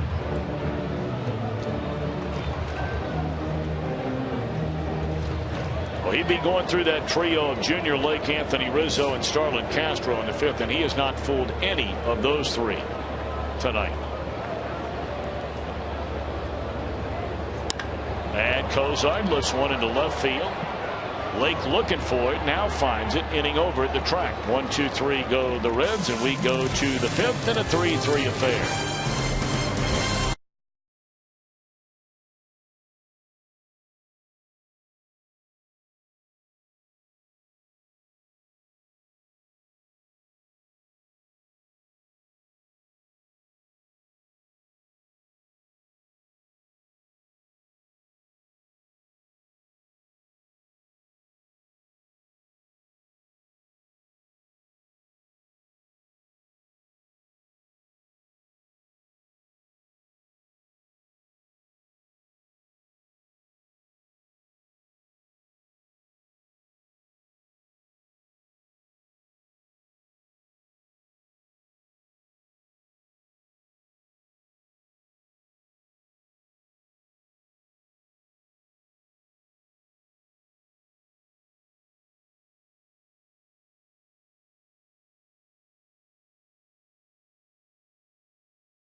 Toyota. For over 30 Toyota offers, visit buyatoyota.com. And enjoy Boneless Thursdays at B-Dubs with specially priced boneless wings all day. What a steal. Buffalo Wild Wings. Wings, beer, sports. Beautiful, beautiful night in Cincinnati, and we welcome you back to Great American Ballpark. Nighttime nearly upon us, not quite. And a 3-3 game, and that's all for Tony Cingrani officially. 4 innings, gives up 6 hits, 3 runs, and Nick Cristiani will now take over on the mound. Cristiani, hard sinking fastball. That's what he relies on. He's a ground ball pitcher, tries to keep the ball down in the strike zone. You'll see an occasional breaking ball, every once in a while off speed pitches, but for the most part, fastball away, hard sinker in.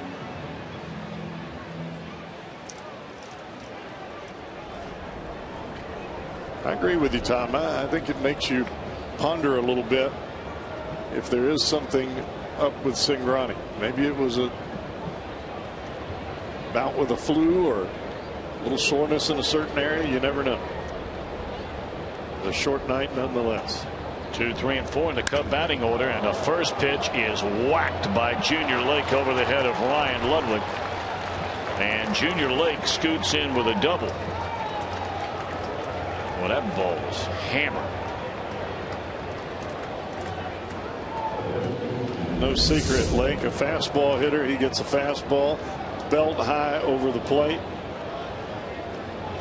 He's already shown us he can turn that one around.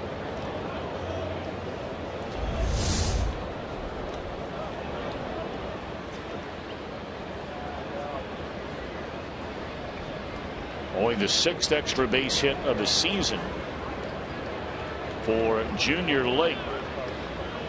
And now Rizzo in a 3-3 game, runner at second and nobody out. Cubs batting here in the 5th inning.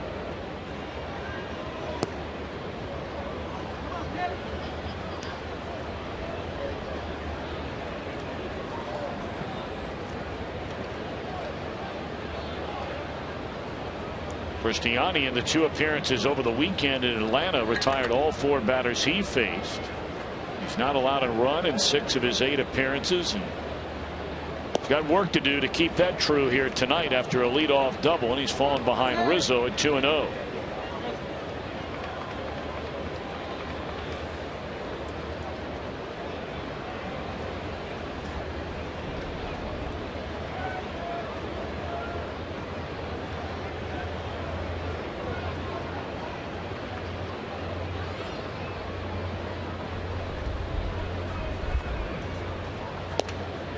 3-0. 3 straight fastballs running well out of the strike zone.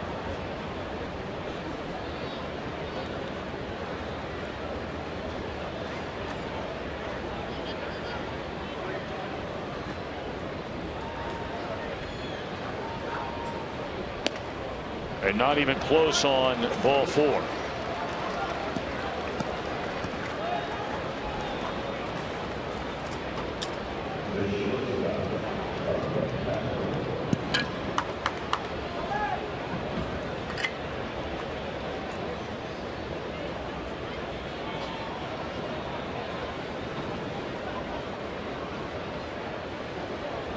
Starlin Castro, 2 at bats. Starlin Castro, 2 base hits, a double and a run scoring single.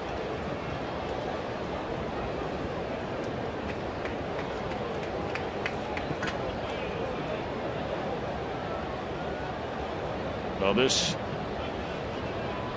injury ravaged Reds bullpen has not fared well to begin this season. Only the Philadelphia Phillies have a higher earned run average among all bullpens in the league than do the Reds.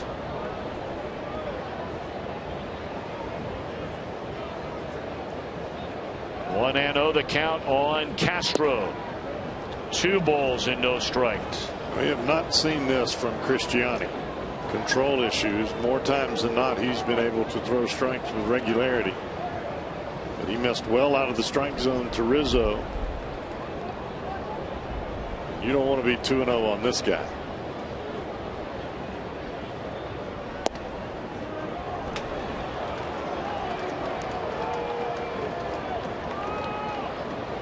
Well, you can just see the body language of Cristiani out there on the mound tonight. This does not look like the same young man who's been so impressive to begin this year. He looks unsure standing out there for the time being. And so far pitching like it. 3 balls and no strikes.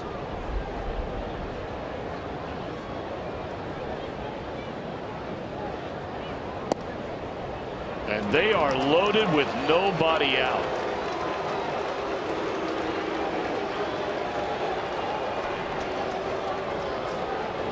I thought that would bring a visit from Jeff Pico, Reds pitching coach. It's 8 consecutive pitches out of the strike zone after that bullet off the left center field wall. You throw a pitch, the first pitch you throw is hit that hard.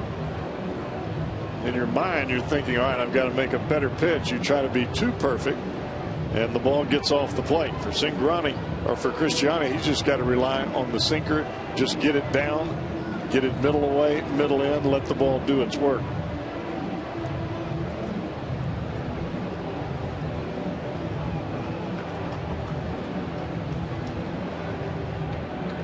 Nick with some work to do. They are loaded with nobody out in a 3-3 game. Mike Holt, the Cub third baseman, coming up.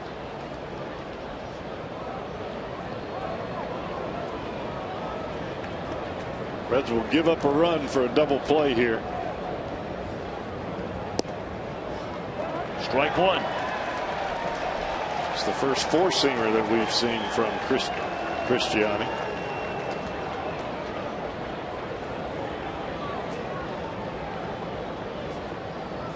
Holt bounced into a double play his last time up on a ground ball to Zach Kozar. 0-2. Holt took a grand slam swing right there.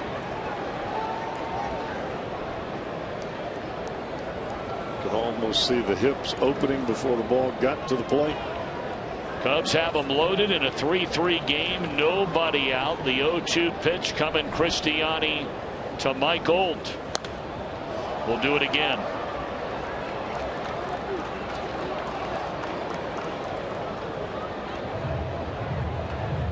We've not received any word from the Reds clubhouse, and perhaps there's no reason we would get word from the Reds clubhouse about Tony Cingrani, but lifted after 4 innings tonight.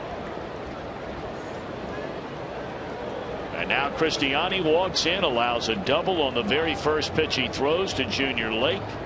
Throws 8 in a row out of the strike zone to both Rizzo and Castro. And now has thrown 3 consecutive strikes to get ahead of Holt. and Pena says hang on.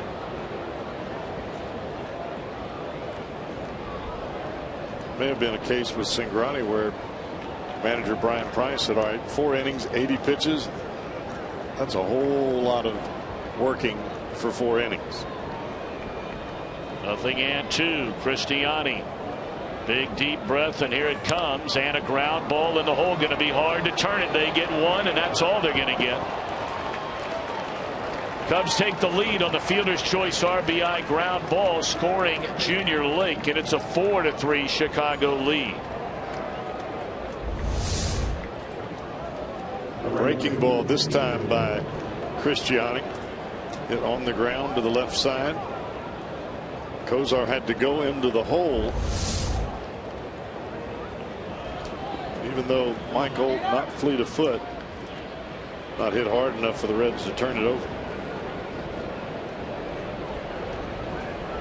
So the inning continues with runners at first and third for the right fielder Nate Shearholtz. He has struck out and fouled out to the catcher Pena.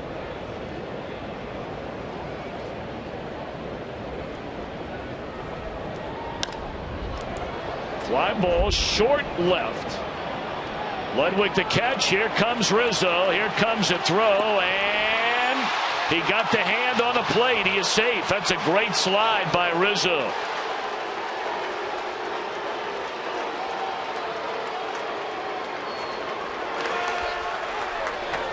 And very aggressive base running by the Cubs. That was a shallow fly ball into left field. Ludwig gets to it. Got a little air under the throw. If the throw's on the plate, they've got him, but it's off towards the third base dugout. And you're right, Tom, that was a phenomenal slide towards the inside, towards the pitcher's mound on the slide, and reaches back with the right hand. That's some body control right there for a big man. Now 1 out away from ending this inning, but a 2-run inning so far for the Cubs.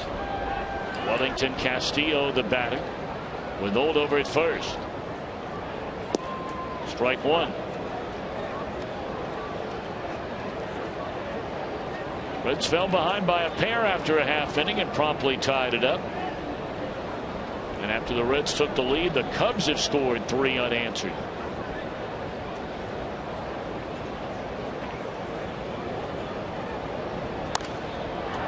And the inning will continue on a base hit in the right field.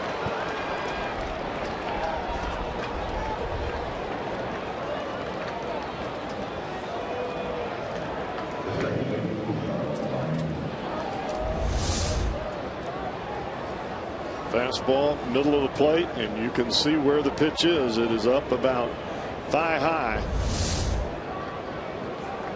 It doesn't matter if you hit third, fourth, or ninth. Those pitches get hit at this level.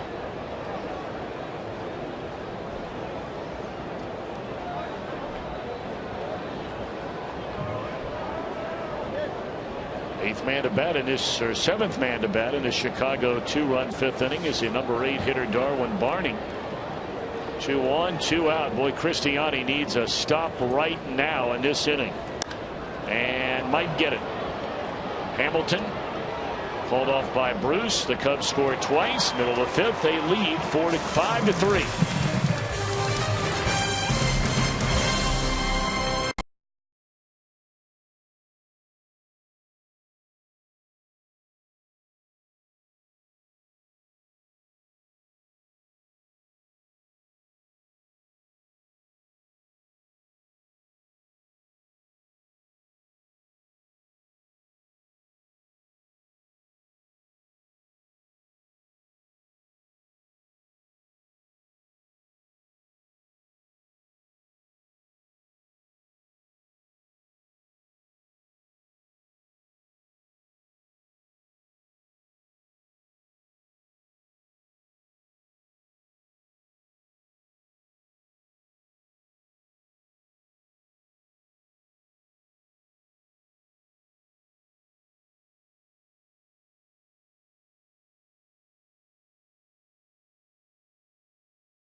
Great American Ballpark on Saturday. If you're one of the first 20,000 fans through the gates, you'll receive a Star Wars t-shirt thanks to Cons.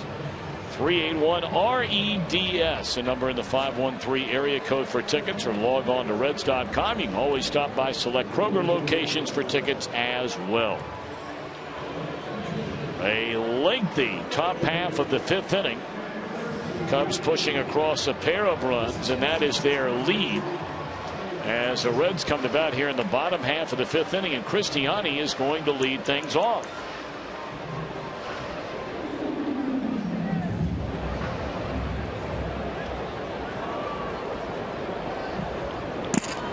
Will be his first major league at bat for Nick Cristiani.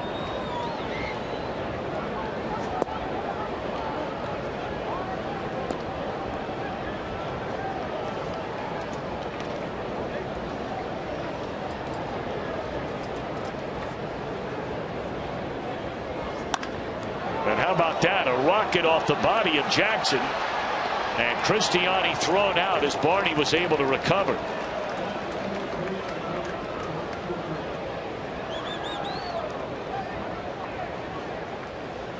Billy Hamilton last night had a whale of a night. Had a home run. The key for Hamilton is watching that front shoulder. First swing. This is the ground ball to the right side that he hit in between shortstop and third base. You see the swing path? Very similar to this swing. This ball went out of the ballpark. The key for Hamilton, downplane to the ball, top half of the baseball. He just happened to catch that second pitch off Samardzija out in front of the plate, and he hit a bullet out of the ballpark. You can't tell a young player with speed like Hamilton enough. Hit the top half of the ball, young man. Put it on the ground. Hard ground balls, line drives. And in Hamilton's case, it doesn't even have to be a hard ground ball. Well, he bounced out to the second baseman Barney leading off the first inning, then popped up in foul ground on a ball caught by Lake, ending the second inning. And this one on the ground. Castro charging, and that's what that kind of speed can sometimes force the defense into making a mistake. You're playing in a heightened awareness. Castro in quickly. He tried to glove it with the glove and transfer to the hand quickly and just could not do it. See Hamilton push that ball to the left side. Here comes Castro. Knew he had to hurry, because out of the corner of your eye as an infielder, you see the base runner bearing down on first. And with Hamilton, it is sheer blur. And he scored a base hit for Billy Hamilton. When you saw it actually happening, you thought automatic error, and then you go back and look at that replay where Castro was and where Hamilton was before he had even gloved the ball.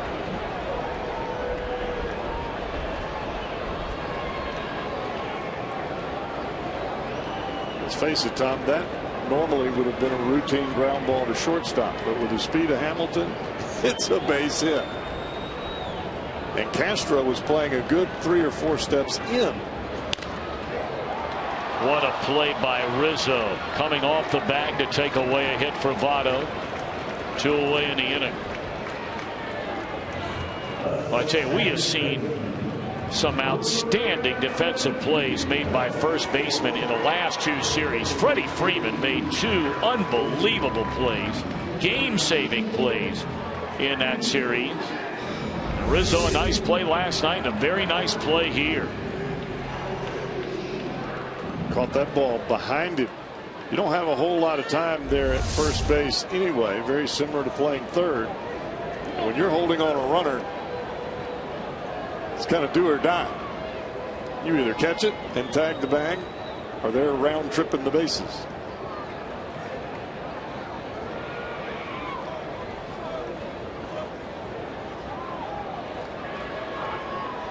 That's 0 for 2 so far tonight for Brandon Phillips. A ground ball to short and a line drive to right. Reds have Hamilton out there in scoring position. They're trailing by 2. We're only in the bottom of the 5th. Ball one away.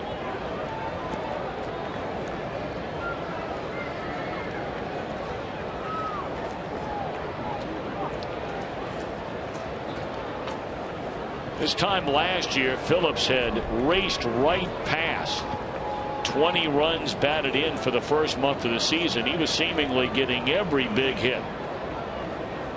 And here he is sitting on 5 runs batted in through a month this year. Almost a month.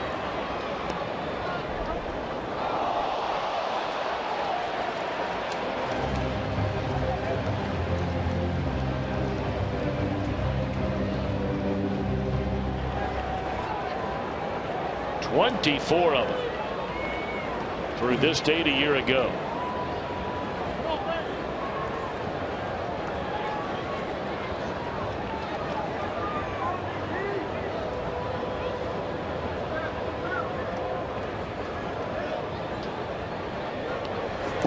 Hamilton takes off and won't even draw a throw down to third. That'll be his 11th steal of the year.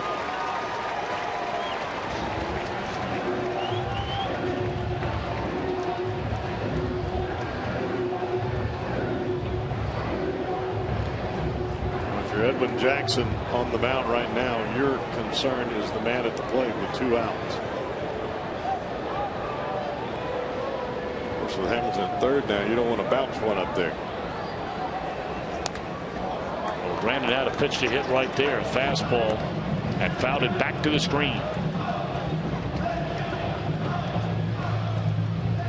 It seemed like last year when the ball was away from Brandon, he had a little bit more direct swing path. He caught the ball a little bit better. Even the balls that he fouled off down the right field line were on a line. It looks like he's getting just a little bit underneath it, maybe just a little bit of loop on the backside. Instead of that bullet to the right side, he's getting underneath the baseball just a bit. Thought about it, stayed away from that breaking ball, even the count of 2-2.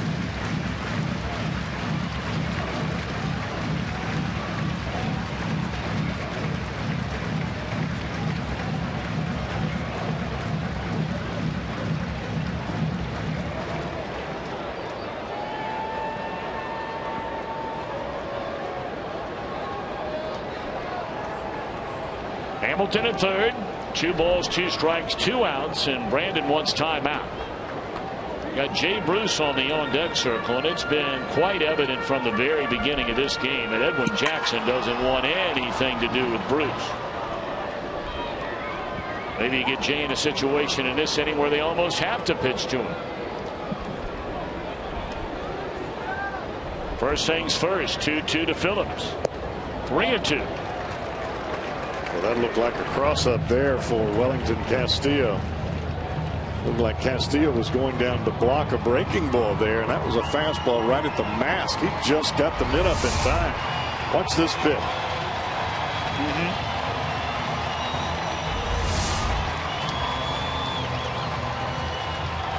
Well, you always wonder if the catcher forgets what he puts down sometime, or if the pitcher forgets. It was getting ready to ask you. Hang on a minute now. Especially with a guy at third, you better not mess that up. And a base hit by Phillips this time, and that'll bring the Reds a run closer. It's a good at bat right there by Brandon Phillips. Now that was a direct swing path. A breaking ball. Tried to get Phillips out in front on a 3-2 breaking ball, and he backlegged him right there. Pow.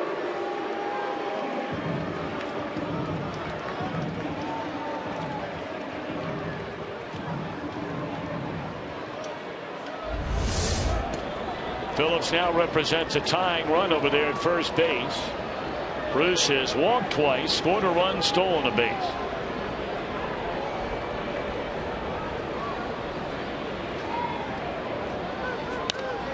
Finally got a pitch to hit, and he swings and fouls it out of play. Jay Bruce, our steel power tool performer. On Monday night, they had to do it inside because of all the rain. Bruce presented with his Silver Slugger Award from last year. 30 bombs, 109 knocked in.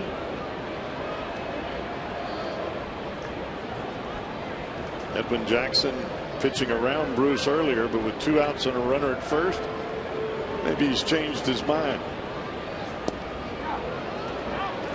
Well, Bruce trying to hit the lottery in 1 at bat as far as milestones are concerned here at Great American Ballpark. He has 99 career home runs in this park, second only to Adam Dunn.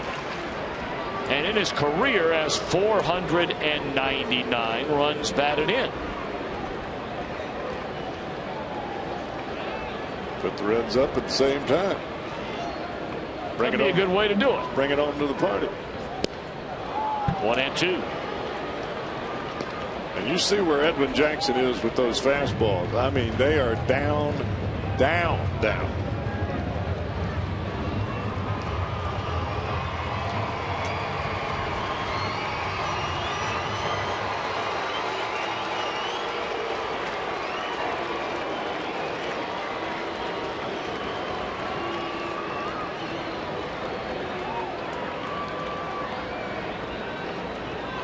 One ball, 2 strikes.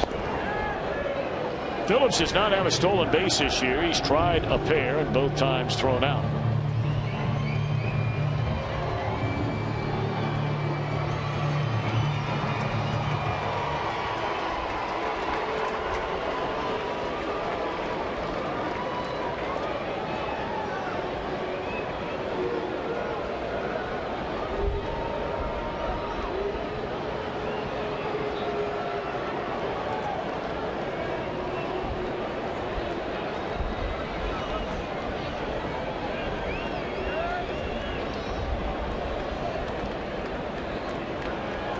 Jackson a long look in, and now OK's assigned with his catcher Castillo.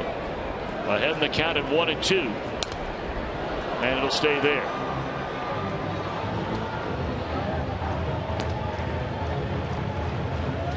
He's given Jay a steady diet of fastballs here. Sooner or later, he's coming with the off-speed stuff. It's either going to be the curveball or that changeup. I would bet curveball in the dirt.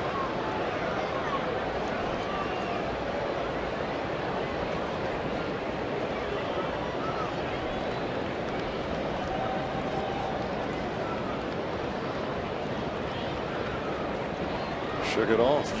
They'll throw the heater again. 1-2 pitch. Wasn't the heater. So that's all for the Reds in the 5th. But Brandon Phillips brings them a run closer with a 2-out RBI. It is a 5-4 lead at the end of 5.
Game summary, scoring right from the very get-go. A 2-run home run in the opening inning off the bat of Anthony Rizzo against Tony Sengrani. But the Reds would tie it up quickly on a 2-run double off the bat of Todd Frazier in the bottom of the 1st inning. Just beating the throw. Brian Pena's first home run as a Red broke the 2-2 tie in the 2nd inning. Cubs scored 3 unanswered to take a 2-run lead before Brandon Phillips knocks in a run in the bottom of the 5th. And here we are yet again, another 1-run game. If you weren't with us earlier, the Reds and the Pirates have played more 1-run games than all teams in Major League Baseball so far this year. Reds have played 13 of them. And Cristiani on in relief of Tony Cingrani will face Edwin Jackson, and that's strike 1. Cingrani allowed the Cubs 2 runs after coming on in the 5th inning.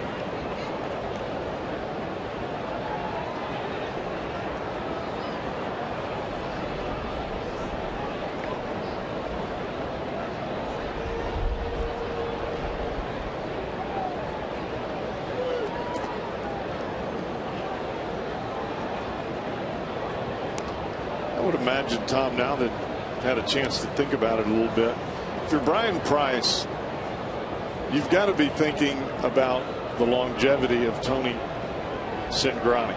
And on nights, especially early in the season, where it's not just happening, instead of sending the kid back out there to throw 110 pitches just to try to get through 6 innings, it makes sense to take him out of the ball game. You limited innings. He still gets that start, but yet it doesn't tax him so much so that when you get to August and September, he's not out of gas. I mean, let's face it, there aren't a whole lot of options. You've got 2 guys right now that they're fresh on this starter thing. Cingrani from a rookie perspective, Alfredo Simon, 99 consecutive bullpen appearances. Granted, you would love to have Matt Latos back, but we don't know when that's going to be at the present time.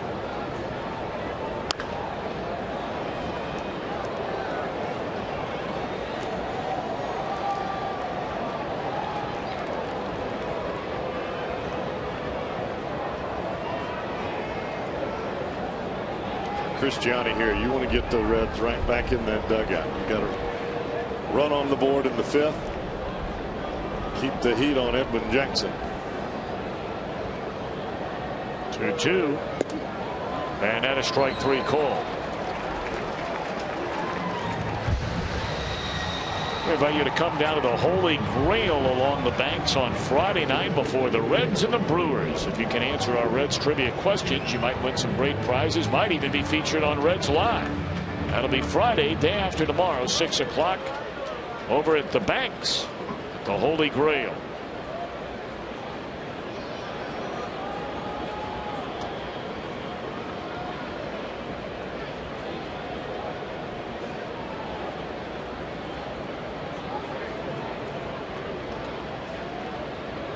Top of the order, Bonifacio pushes a bunt. Got to get rid of it in a hurry. Fires, and it's over the head of Votto.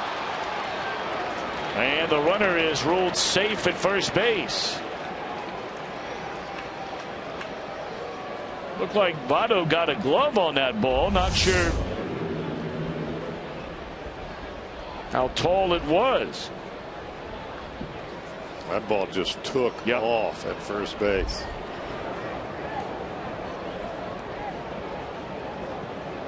I'm not sure that Logan Andrusa could have caught that ball. Nope. And that'll be a throwing error on Nick Cristiani. Cristiani got to the ball quickly. He just got underneath it as he unloaded to first base. Now back to the middle of this lineup, which is virtually, with the exception of a Junior Lake line drive that was caught against the wall by Billy Hamilton in the first inning. The Reds have not retired any of this trio since that at bat in the very first inning of the game. Rizzo in the first homered, Castro doubled. Lake in the third singled, Rizzo walked, Castro singled. Lake doubled in the 5th, Rizzo walked, Castro walked.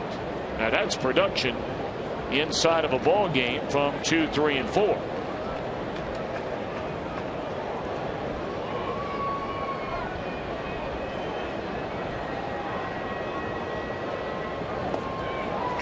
The trio tonight has scored 4 runs, knocked in 3. Junior Lake is not a very good breaking ball hitter. He doesn't miss the fastball too many times. He is dead red, as we saw in his first 3 at bats. But he missed that last breaking ball by a good 2 feet.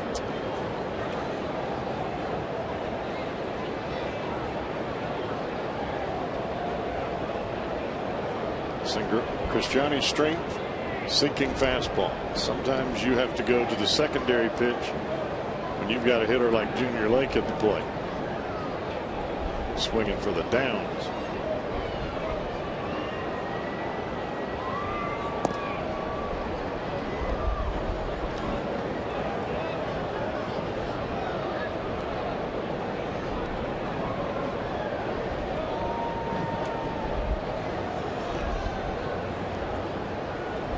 Fifteen strikes, 12 balls so far by Cristiani. And a 2-1 coming. Nope, he'll turn and throw and send Bonifacio back to the bag. Bonifacio 9 of 11 in stolen base attempts.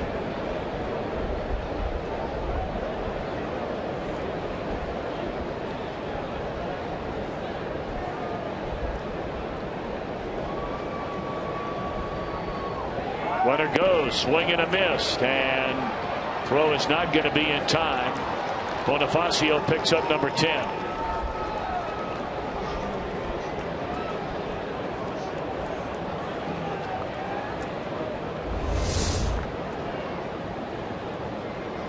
Good sinking fastball, a good pitch to throw on. It's all about the timing of getting the ball to the plate and the catcher's pop throw to second. Bonifacio got a good jump there. Cristiani needing to halt any more Chicago runs. They got him for 2 in the 5th inning. They have a runner at second with 1 out here in the 6th. 2-2 on Junior Lake. A glance back at Bonifacio, and he does not chase a breaking ball this time. You know, the goal of the pitcher catcher combo is to get the ball from the first movement of the pitcher to the plate, catch, throw the ball to second in 3.4 seconds. If you can do that, you will halt the running game. That gives you 1.4 seconds from the pitcher to get the ball to the plate and a 2.0 throw to second base. And let's face it, that's big league average.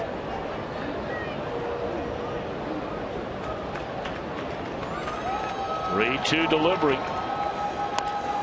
And a bouncer to Frazier. He'll look Bonifacio back to the bag and throw out Junior Lake. 2 away. You may have heard it's a Star Wars weekend beginning with the Brewers in town. Have the big post-game fireworks show featuring a Star Wars theme presented by Frisch's Big Boy. We'd love to have you down at the ballpark this weekend. Thursday, Friday, Saturday nights, all at 7:10. And don't forget, due to the Flying Pig Marathon on Sunday here in downtown Cincinnati, that game on Sunday, a rather unique 4:10 first pitch Sunday afternoon. And we should remind you that both on Saturday with some of the pre-marathon events that are going on in and around downtown, and then obviously on Sunday, you might want to take a look at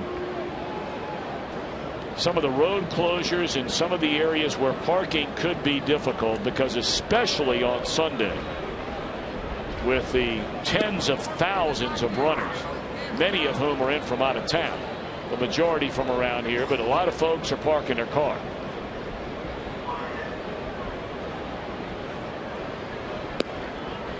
So the intentional walk to Rizzo.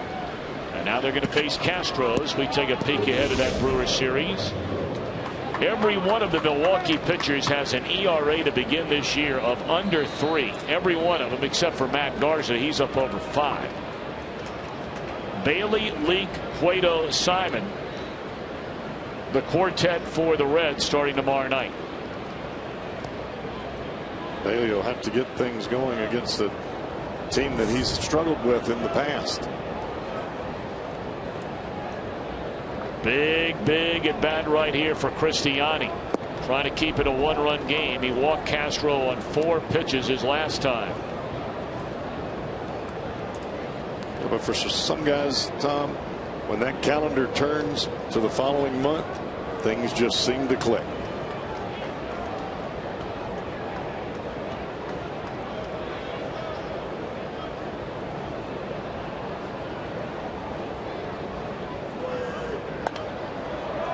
One ball and 1 strike.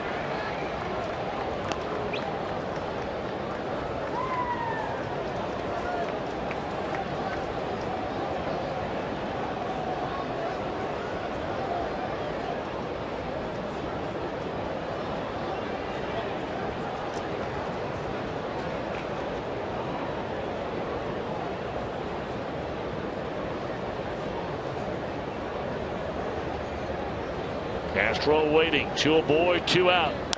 And a 1-hopper at Frazier. He will win the race to the bag. And a good job by Cristiani getting out of trouble.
You hear from the manager before anyone else. It is brought to you by King's Honda and the King's Auto Mall.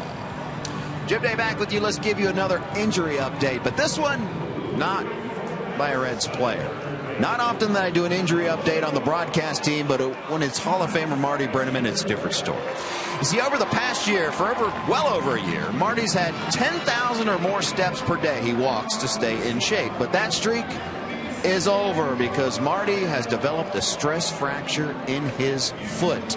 Now, it hasn't affected the golden tones, but you can see that he has a big old boot on that foot. Photo courtesy of Jamie Ramsey, by the way.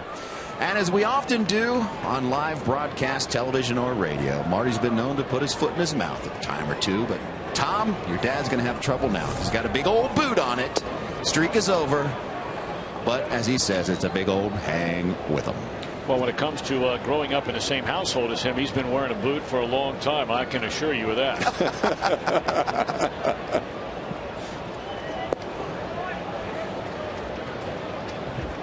Probably caught that boot a few times, hasn't he? I think that's the implication there, yes.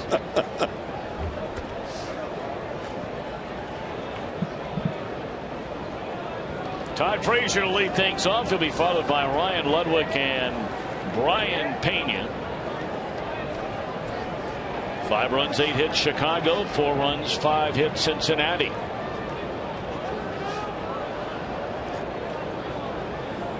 Frazier had the 2-run double off the left center field wall in the first inning, and then Edwin Jackson struck him out his last time up.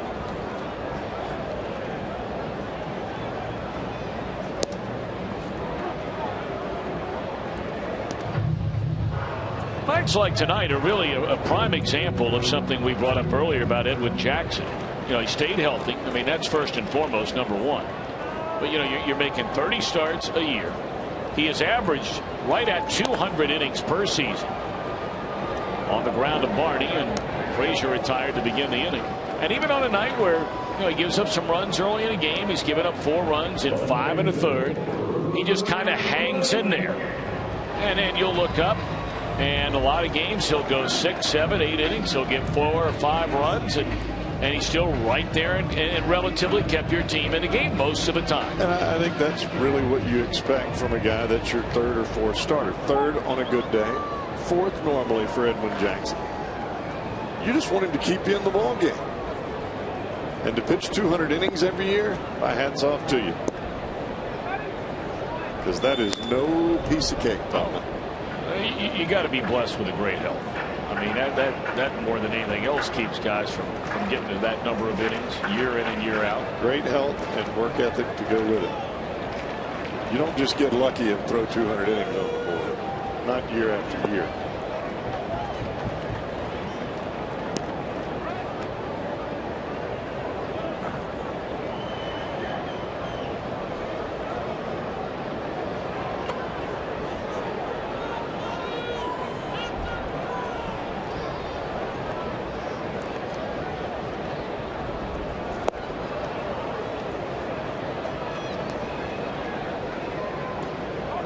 Ludwig kind of talking to himself there. I don't know how many guys at 2-0 are up there looking for that 2-0 breaking ball down and away.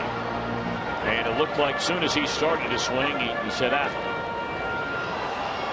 Well, that's what you're looking for. You're looking for a fastball out over the plate. That's where that breaking ball started.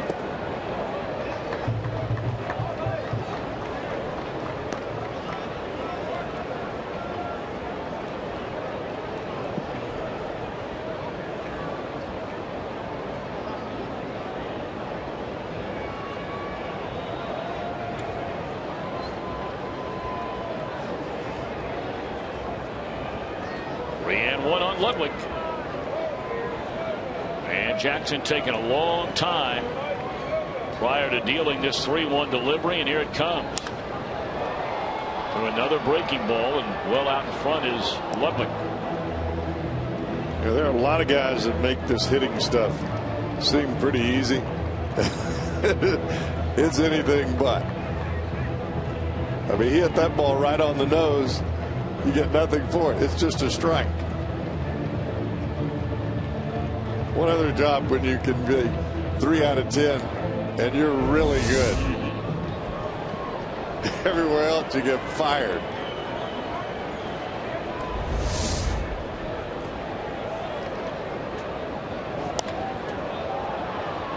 From another breaking ball, and Ludwig fires a bat away in frustration, and that's out number 2 in the inning. IGS bringing the energy. We talked about the numbers behind the plate for the Reds this year, and Mesoraco did that in about 2.5 weeks. But now back on the disabled list. Pena at 311 gets his first home run as a Red. That came back in the 2nd inning tonight. Boy, Rick Renteria showed a quick hook not only last night with Samardzija, but again tonight here with Edwin Jackson. You're not lying. 5 2/3 innings, nobody on, 2 outs in the inning, and the number 7 hole hitter coming up. And to the bullpen we go. Wow. This will be our Skyline Chili call to the bullpen. We'll tell you who it is when we come back.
Express to Reds country, back on the road again. And to get your group on board the Fan Express, call Reds Group Sales 513-765-7600. All right, Cowboy, new pitcher in the game, and this guy obviously breaks into hives when he gets near a barbershop. Brian Schlitter. That's some serious hair there, man. Yes, it is. Face and neck. Man, wish I could grow hair like that. Those days are long gone. I heard that. Me and you both. That makes Bronson Arroyo's hair look short.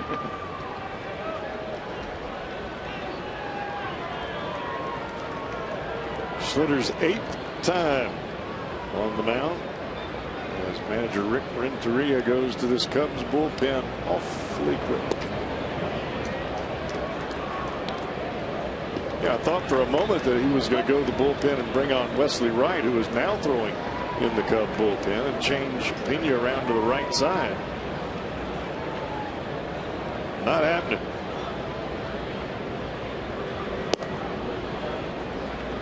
Giddy up on that fastball, but well out of the strike zone. 2 balls and no strikes. Pena's homered and grounded to short.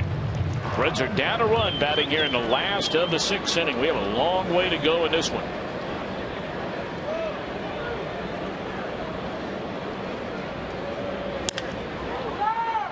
Bouncer down to Rizzo, and Schlitter does his job.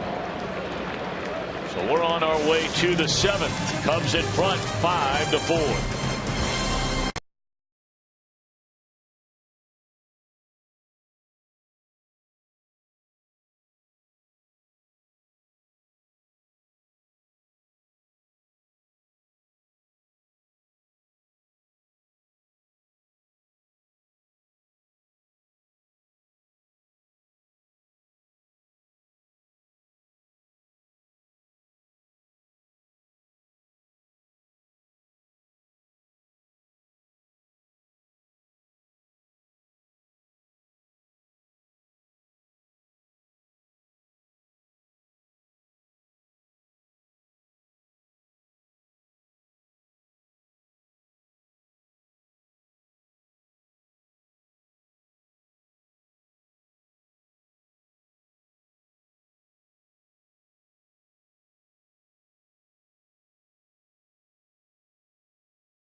One-run ball game. Cubs in front at the end of 6. And the Reds have made a change to their entire battery. Tucker Barnhart. First time he's appeared in a game since he came back up from the minor leagues when Devin Mesoraco went on the disabled list, and now on the mound. Right-hander J.J. Hoover.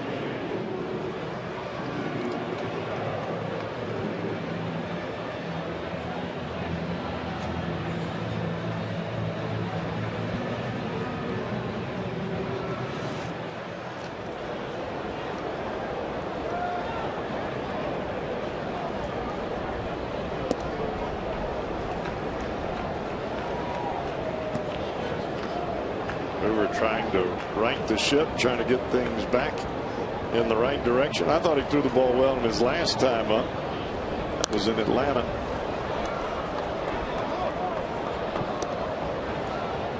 I think he ended up with the loss in that game after that ball came off of his glove and ended up costing the Reds in that late inning rally by the Atlanta Braves. I was in that series finale behind the great pitching of Johnny Cueto, and Hoover came in and retired the first 2 batters in the inning, and then he gave up a clean single in the center field by Jason Hayward, but it was a one-hopper, and not a hard one-hopper, but of course that's easy to say sitting up here. When you're on the mound, I'm sure that ball feels like it's all over you no matter how well it is struck. And it was a ball, though, that he even said he's got to make the play. It was scored an infield hit, and then Freddie Freeman, facing Manny Parra, hit one 9 miles into right center field for a game-winning base hit. That was the only run for either team in that game. 1-0 Atlanta won it. Good fastball there, 1 out.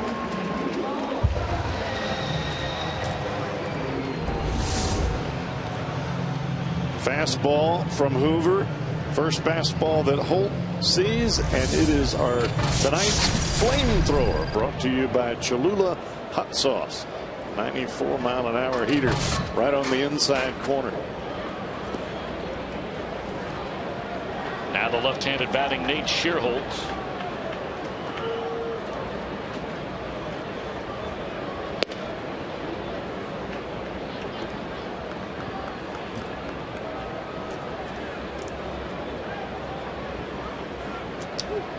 Shearholtz is struck out, fouled out to the catcher, had a sac fly RBI, and right now that is a difference in the game. The Cubs scored a pair of runs to take a 2-run lead in the 5th.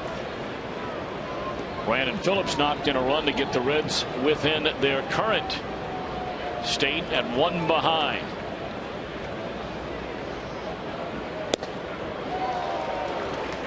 I think the thing that you have to admire about a kid like J.J. Hoover, even with the tough start, he's not shied away from the strike zone at all. He's continuing to pound the strike zone, continuing to work on the breaking ball, locate that fastball.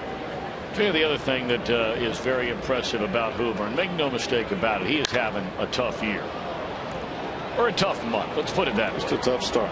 And a fly ball to left is out, number 2. This young man is never ducking the tough questions after a game. He is standing by his locker. He knows they're going to come find him. He knows that there's an obligation there where a lot of players would go back in the training room, or at least some players would go back in the training room, or just refuse to answer the tough questions. Hoover is right there.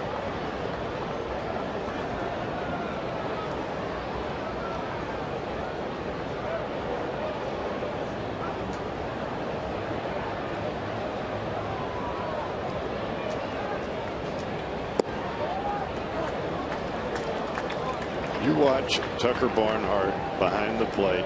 You're talking about a catcher get small and give you a low target. And I like that. I really like it. Good breaking ball there to get ahead 0-2. And evidently Hoover likes it as well. Well, Barnhart not your typical catcher where he's real big, thick guy. I mean, he's built like a lot of us are built. But you watch him. He looks up at the hitter, makes sure the hitter's not looking back.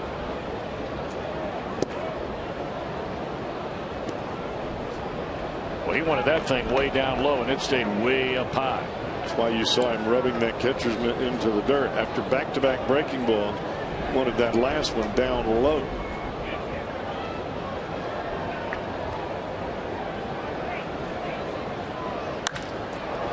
That ball is kissed by Castillo, and Hamilton not going to get him.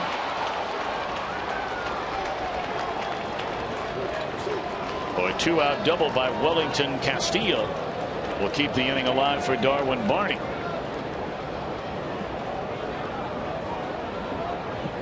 Not a bad pitch choice here, but the ball is elevated and comes back over the plate.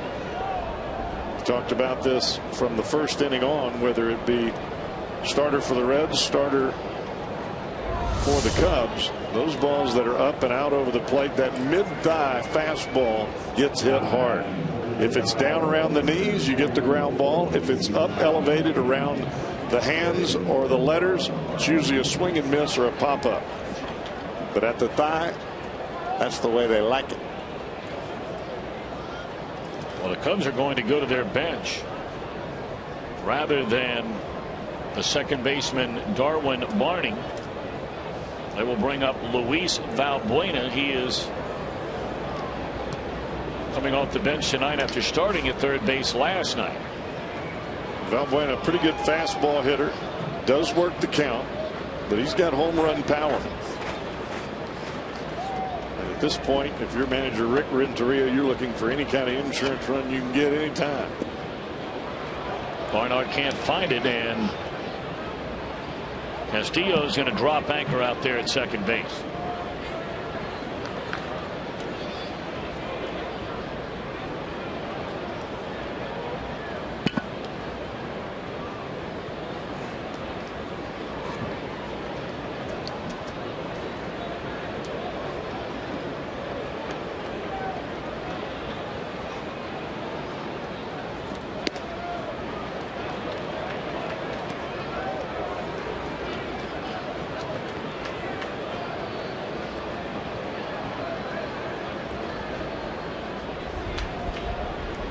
Every one of these outings, as we brought up last night when Logan Ondrusek came into the game, whether it's Cristiani, Ondrusek, or J.J. Hoover, every one of these outings becomes not only important to your team, trying to keep it at a one-run game, but on an individual level, trying to keep your job on the big league team. So Aroldis Chapman is on his way out on a rehab assignment that will begin in Dayton. And he might get 2, 3, 4 appearances, and then it's right back onto the Reds' active roster. And when he comes back, somebody's got to go.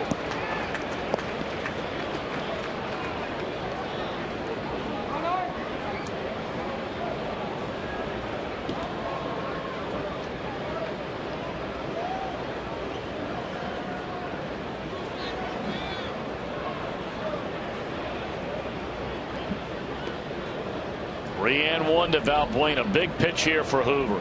Runner at second. Oh, and he had a mighty rip at Valbuena on a fastball and fouled it straight back and out of play.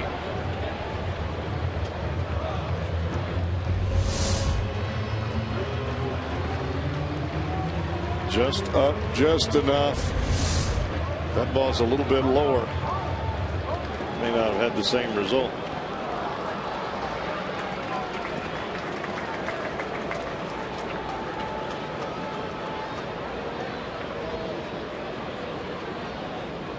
This is the kind of situation where when you're coming out of the bullpen, it helps to have a shorter breaking ball that you can throw for a strike at any time.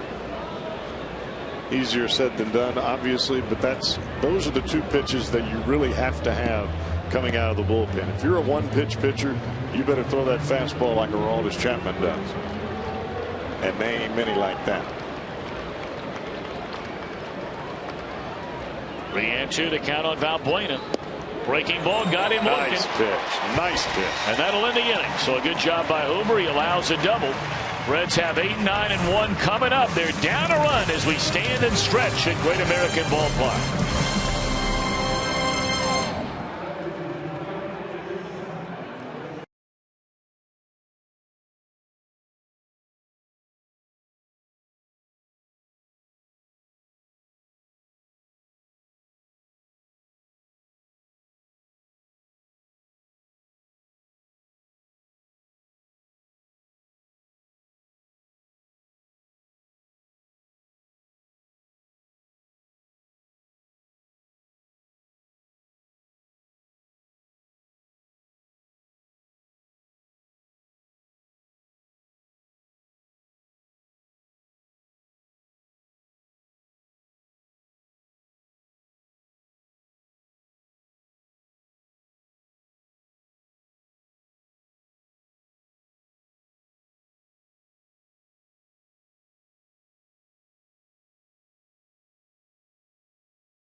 Bobblehead with a homer pick 6 plan presented by McDonald's.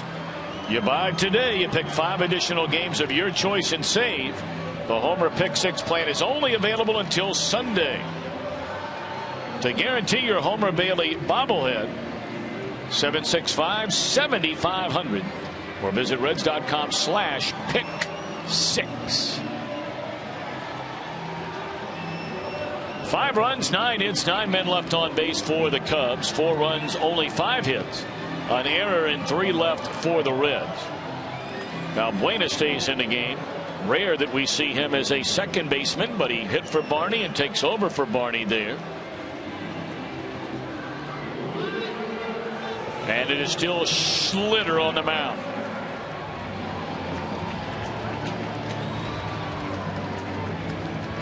I would imagine that Rick Renteria, manager of the Cubs, will have a left-hander available if this inning gets to Joey Votto. Well, that would mean somebody has to reach. Votto doing 4th in the inning. Somebody's got to get aboard. Zach Cozart looks at a strike.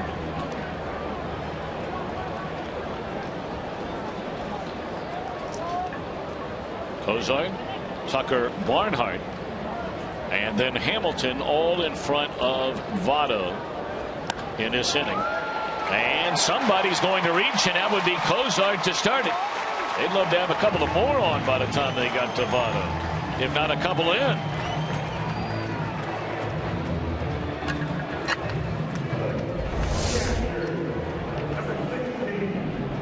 Cozart with that hit, 3 for his last 5. Well, you'd really like to believe that that is a start, at least 2 games in a row, putting him back in the right direction.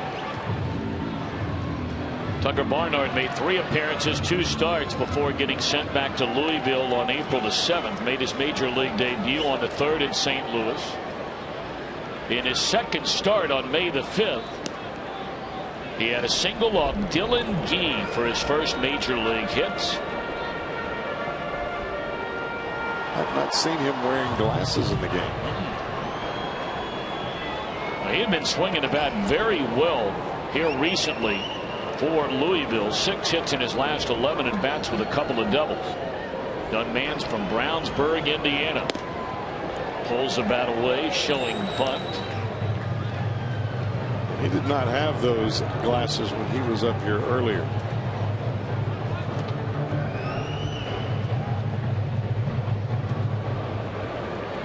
Barnhart has 10 sacrifices in his minor league career. He had 4 last year. And he tacked on an 11th overall with 1 this year. That one bunted foul.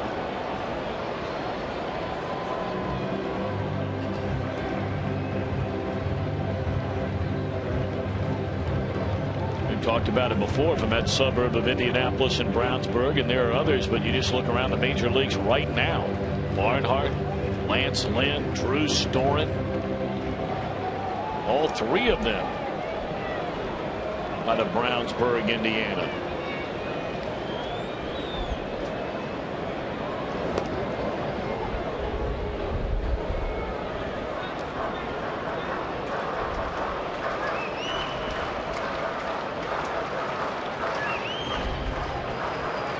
It's got to be a little different wearing glasses at the plate, but yet not behind the plate.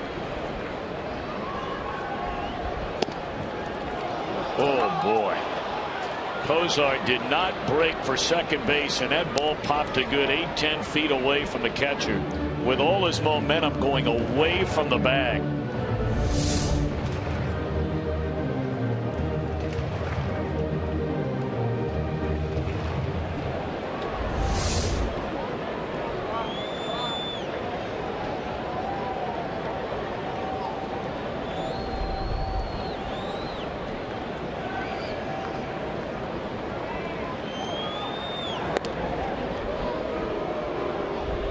That move by Schlitter's not going to fool anybody. I think all he's trying to do there is keep Cozart 1 step closer to the bag in case they do have a play at second base, especially with Olt pulled in as far as he is right now. Bump the ball to the first base side. And Barnhart can't get it done. At strike 2, we'll see if they ask him to bunt with 2 strikes.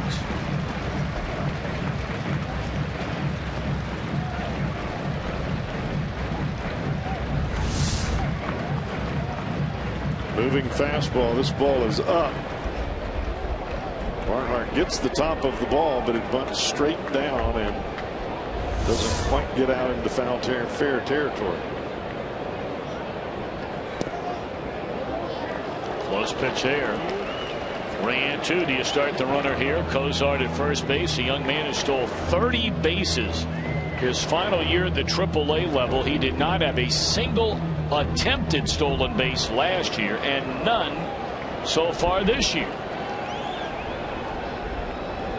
I think you've got to run it. There he goes. And a ball lifted into left center. 1 out. So Barnhart fails to do his job. Has to move the runner with a bunt instead of fly ball, and Cozart over there at first. Here's today's fan photo of the game, brought to you by AT&T. That's a whole collage of photos there by Kylie. Looks like they're going to turn around Billy Hamilton into the bullpen right away. Looks like Wesley Wright coming into the ball game.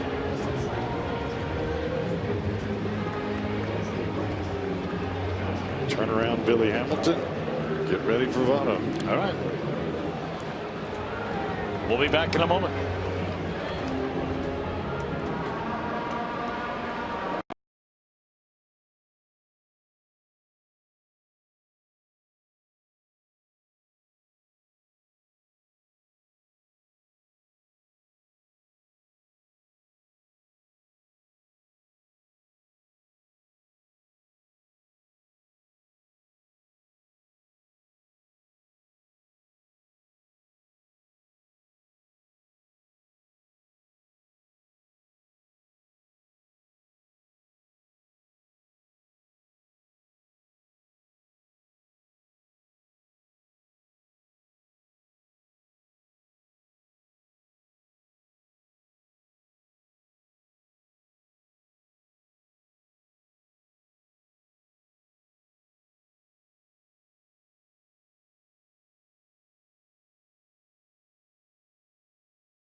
They have Cozart at first base with 1 away. And now the left-hander, been around a long time, Wesley Wright on the pitch.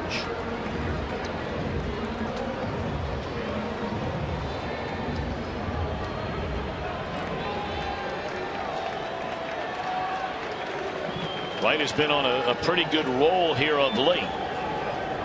Billy Hamilton to bat right-handed.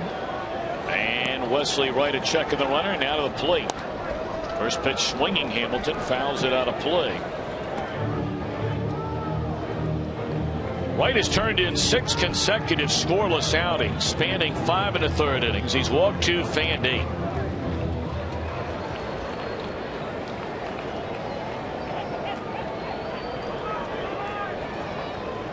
We saw Wright a number of appearances through the years with the Astros. That was a little closer to home for him. He's from Montgomery, Alabama. It's not far from your neck of the woods. That's right. A neighbor state to Mississippi. Right. Louisiana on one side and Alabama on the other. Got that right.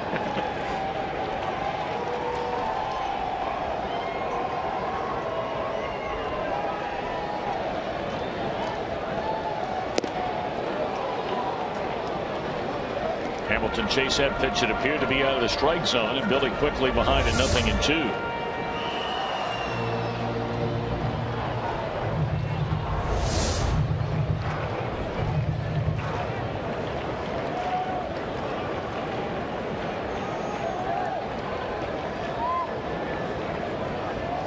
Cozart has a good lead over there at first base.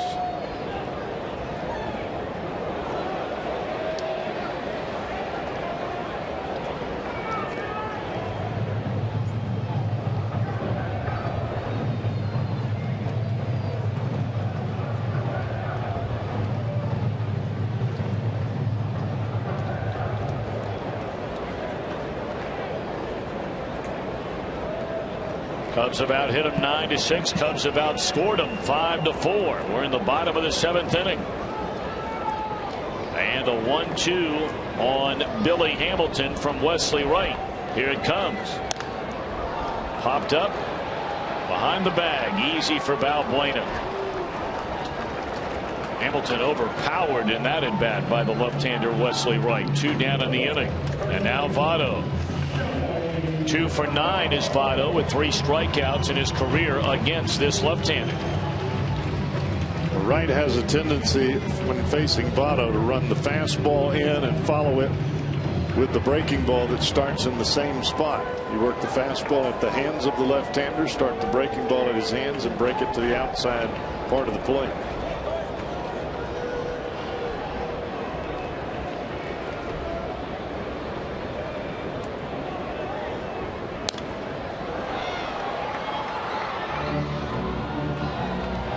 Started with a breaking ball there, and it's fouled out of play.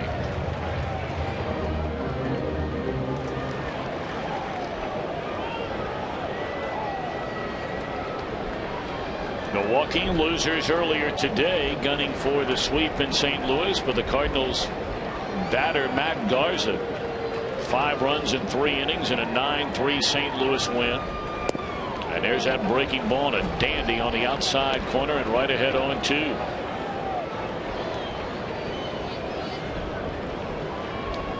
Starting with a slider, then you make a bigger breaking ball, start it at him, and break it right over the outside corner. Now we'll try to lead him off the plate with that same breaking ball.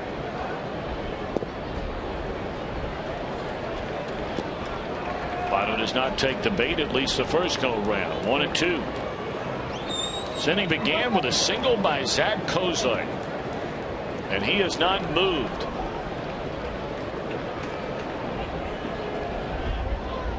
Failed bunt attempt, eventually leading to a pop-up. Hamilton popped up, and now Votto. 2-2 on Joey.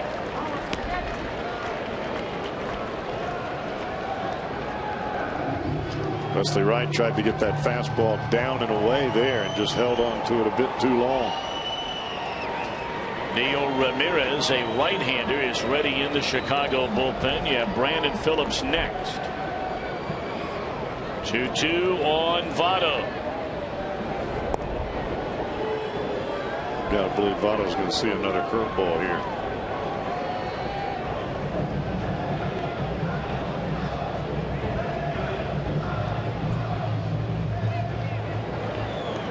Wright was brought into the ball game for this out right here.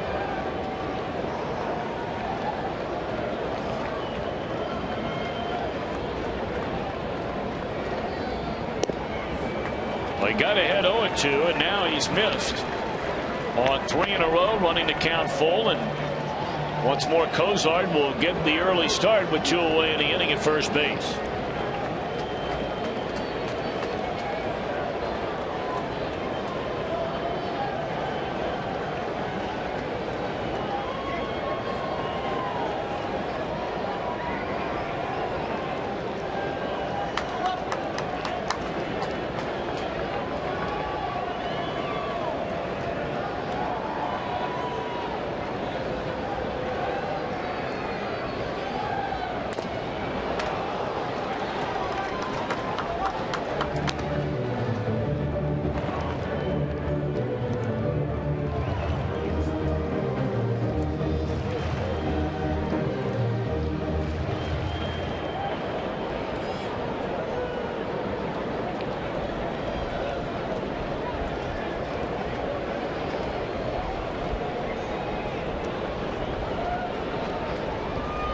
Romano trying to fire up this crowd. His team down a run here in the 7th inning.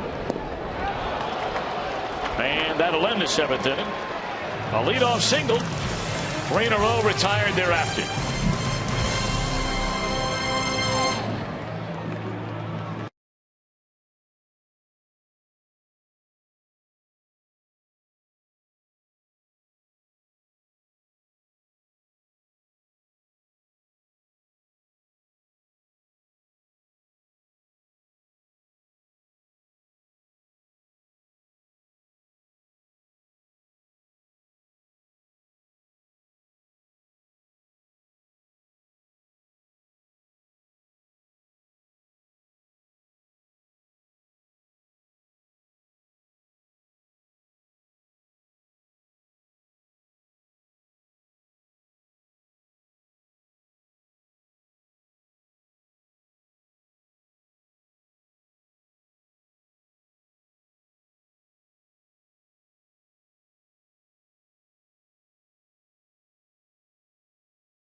Chevy. Visit your Tri-State Chevy dealer today. And by Cincinnati Children's Hospital, ranked #1 in the U.S. in pediatric cancer care, according to U.S. News and World Report's best children's hospitals in America.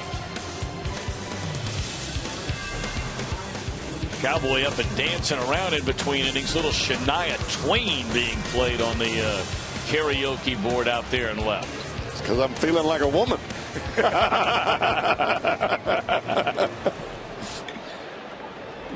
It's a good tune. It is a good tune. What's happened to her? I mean, she had a bunch She's of in big Vegas. hits. She's in Vegas now. Man. J.J. Hoover on the mound. Well, she might be in Vegas, but that doesn't mean she can't be recording hits anymore. She had a little relationship issue. I think there was some issues in the family. Well, I know, but we got through that. Yeah, she's back on the. So you didn't pick that up. You didn't pick that up. Huh? I said we got through that. Yeah. You're so bad. Oh, and 1 to Ryan Kalish.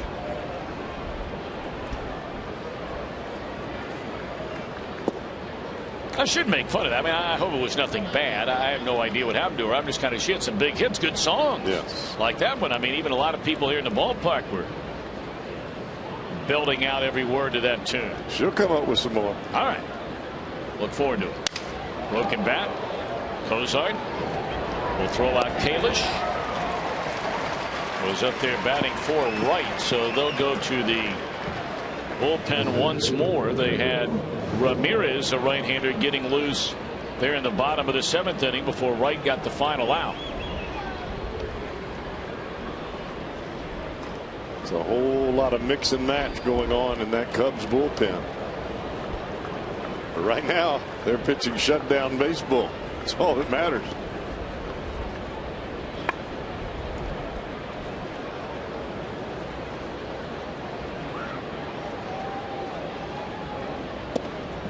Ugly swing there by Bonifacio. He'll have those. He'll have at least seemingly 1 or 2 of those every game. But, you know, the way he started out this season, been on base twice tonight, on base twice last night, scored a run tonight, scored a run last night.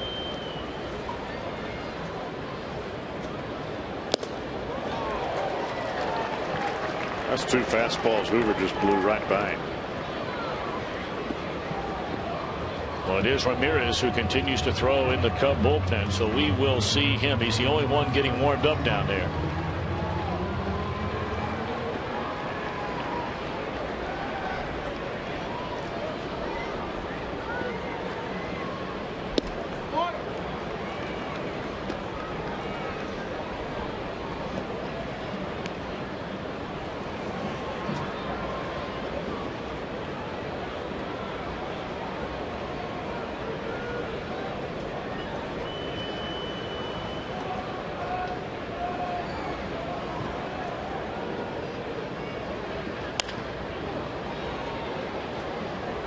Tony Cingrani taken out after 79 pitches through 4 innings tonight. He allowed 3 runs in the 4 innings. Right now, Nick Christiani is the pitcher of record in this one. He gave up 2 runs in the Cubs' 5th inning. His first inning of relief wound up going a pair, allowing 2 hits, 2 runs, walked 3, 1 intentional, and struck out a batter. And now Hoover on his 2nd inning of work.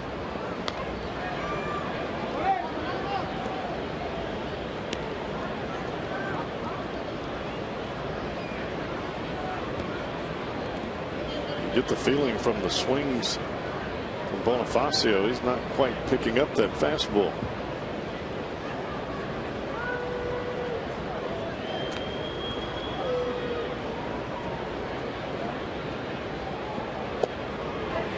And that is strike 3 on the off-speed pitch. Not picking up that one either.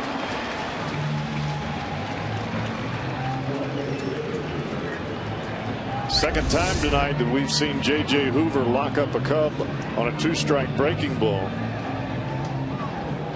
Got Valbuena, a left-handed hitter, to finish the 7th, and he gets Bonifacio here. Hey, you can throw a 93-mile-an-hour fastball with that hook for a strike.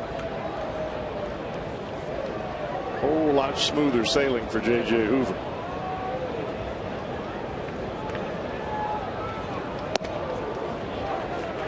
Nothing in 1 on Junior Lake.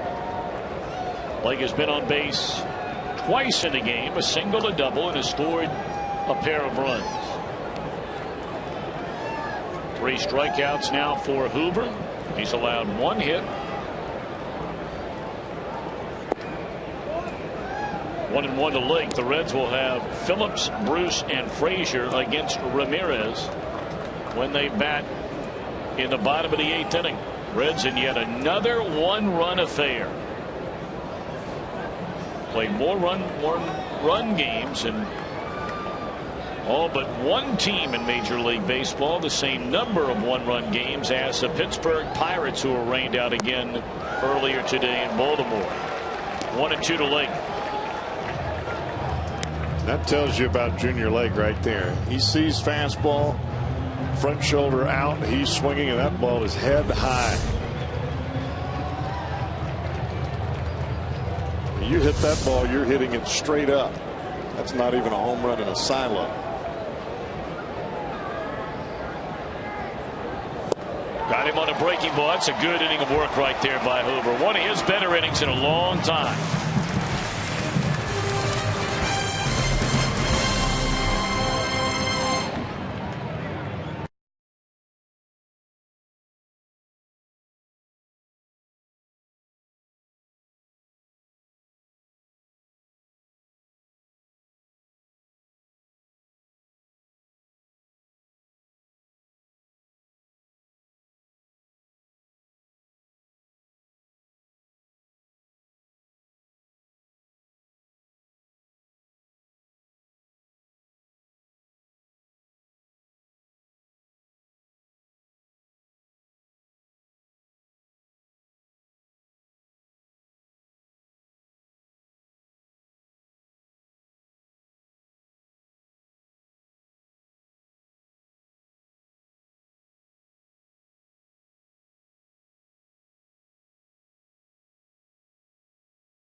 First home run wearing a Reds uniform for Brian Pena. Gave the team a 3-2 lead at the time.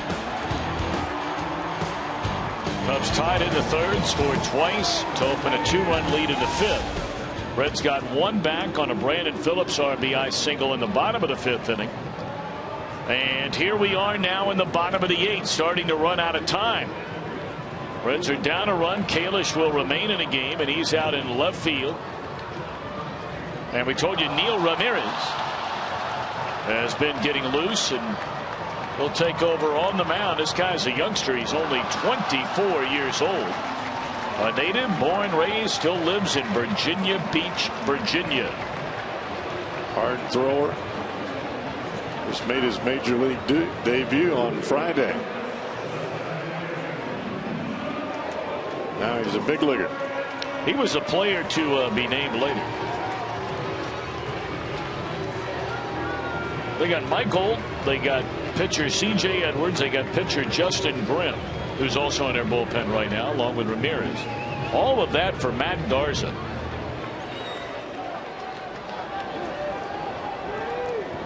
That was at the trading deadline, you may remember, last year. All right, here we go. Phillips, Bruce, Frazier. And a fastball is high, 96 miles per hour. He can bring it a little bit. A little bit of a short stab as he comes to the plate. Not as easy to pick it up as you would think, and throwing 96.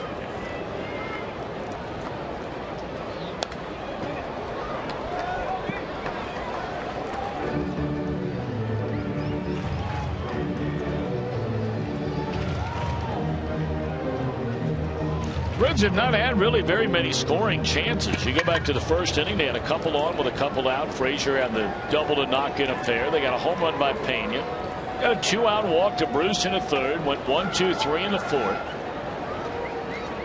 Phillips knocked in a run with 2 outs in the fifth inning. They went in order in the sixth. They did get a leadoff single in the seventh inning, and they could not advance Cozart, who had the base hit, any further than first base before it came to an end.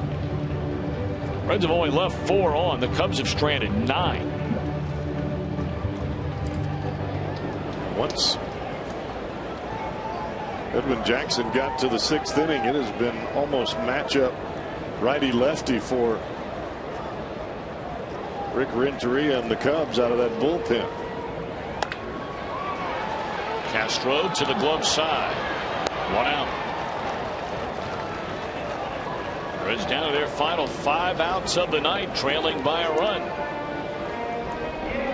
And they've got a guy right now more than capable of tying this thing up with one crack of the bat in Jay Bruce.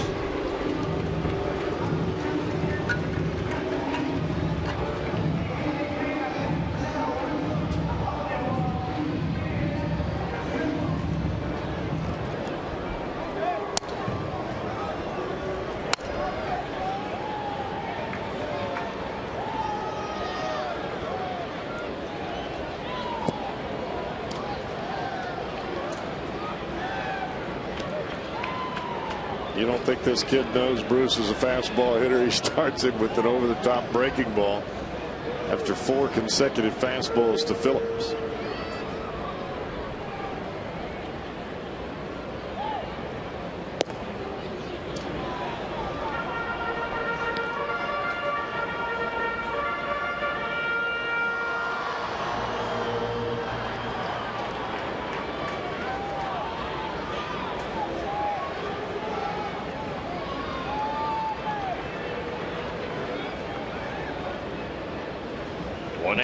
To Bruce. Chase that pitch up in the strike zone, a 95-mile-per-hour fastball, and fouls it straight back.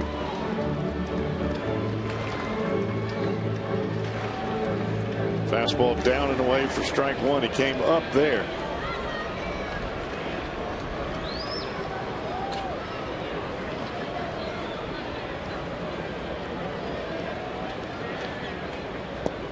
Struck him out on a breaking ball. 2 away in the inning. Pretty good pitch for our Mazda pitch-by-pitch sequence. Ramirez against Jay Bruce. Starts him with the off-speed curveball. Misses down and away. Paint at 95 on the outside corner. Then he rides the high heater up. That's a pitch Jay would like to have, but that breaking ball down and in, just a 2-bit tantalizing to lay off.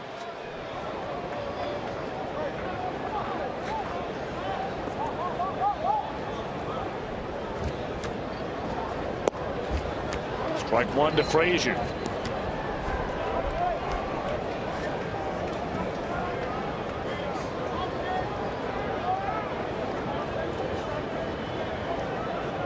So this kid doesn't look too bashful in the strike zone with that fastball. Nope.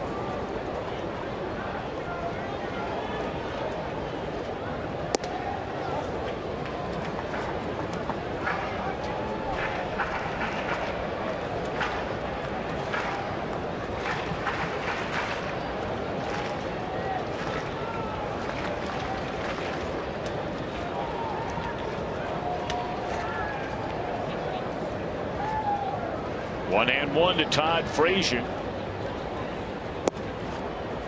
I didn't miss by much.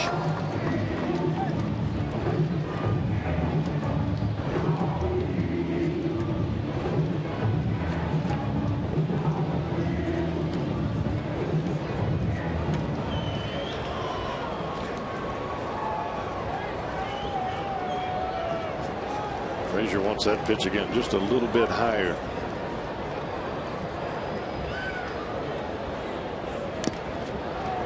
Got a fastball right there. That's the one he wanted. Just happened to be just a little bit further out than the previous. See, this pitch starts right on the outside corner and it stays true out there. These are just nipped and found.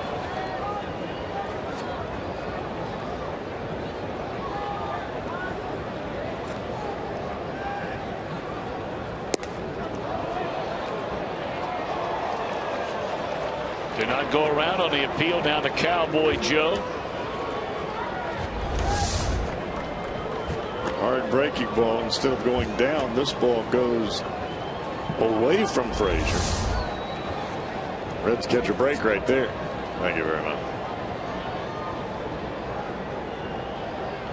So 3-2 now on Todd Frazier, and here it comes. How about the confidence in that young man throwing so many fastball after fastball at 96, and then on 3-2 pulls the string on you.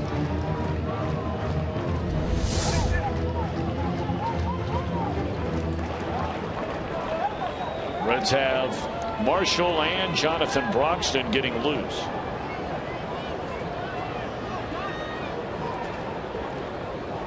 Marshall, should they remain behind, and that they are as we go to the ninth. That guy's throwing some serious heat.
big league play.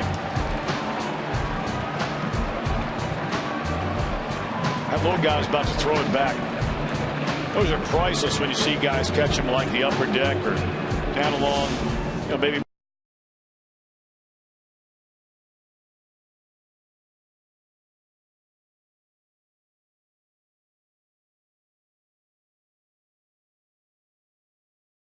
No doubt. All right, now Sean Marshall, of course, he originally came out of the Chicago Cubs bullpen before coming over in that big deal involving Travis Wood and Dave Chappelle, among others, a couple of years ago. Now, where do you think he's been so far in his return? I think he's still a little bit short on the fastball. But when you're a veteran of many years, as Marshall is, you have a good idea about what it takes to get people out, and he's done that.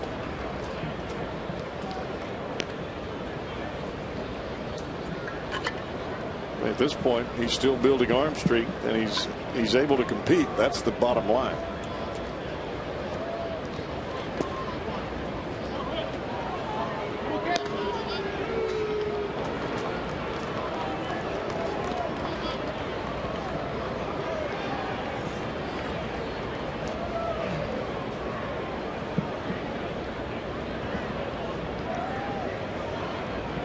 A perfect night for Rizzo. Hit a 2-run home run to left center field in the opening inning. He has walked 3 times since, once intentionally.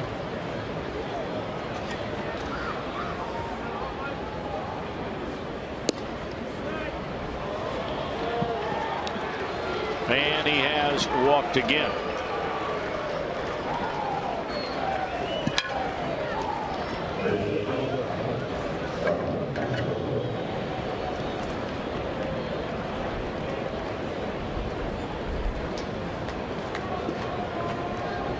Now Castro's had a good night as well.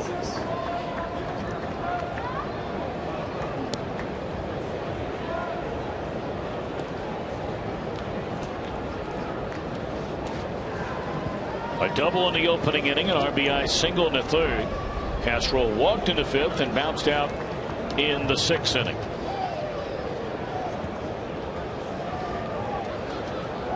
Now early in the year, Cubs weren't quite sure who was going to be their closer. They tried Jose Veras for a little while, and that did not work out at all. And it looks like tonight they're going to try and give the ball to Hector Rondon. And a couple times where Pedro Strop has been on the mound in the final inning.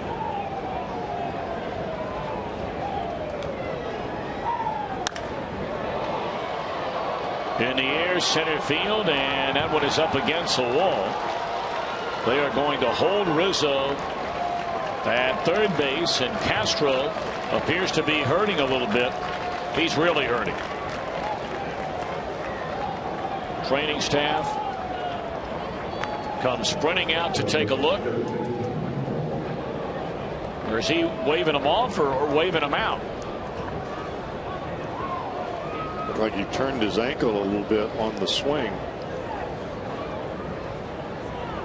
Maybe that turn of the ankle kept that baby from getting out of here. He smoked it.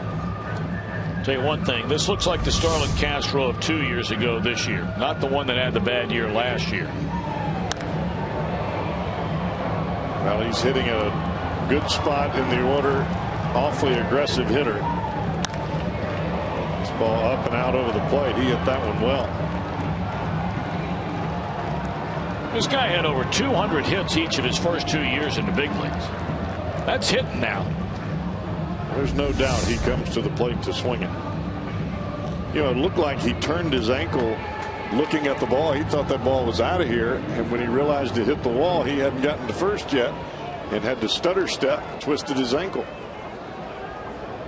Well, this is not a beginning, a good beginning for Marshall in a 1-run game here in the 9th inning. He walks a left-handed batting Rizzo, gives up a double, infield in. He faces Holt, and there's strike one.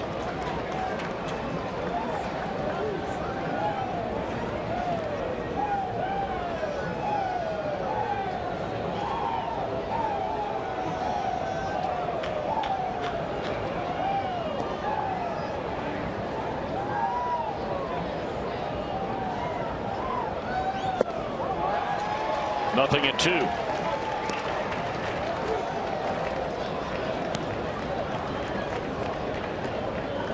Oh, that's a pretty good bite on it.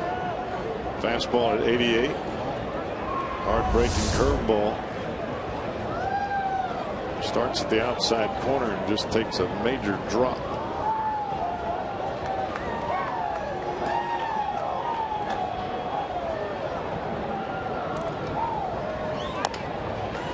Little number out in front of the plate. Marshall will throw out the runners rather. Rizzo and Castro stay put, one away.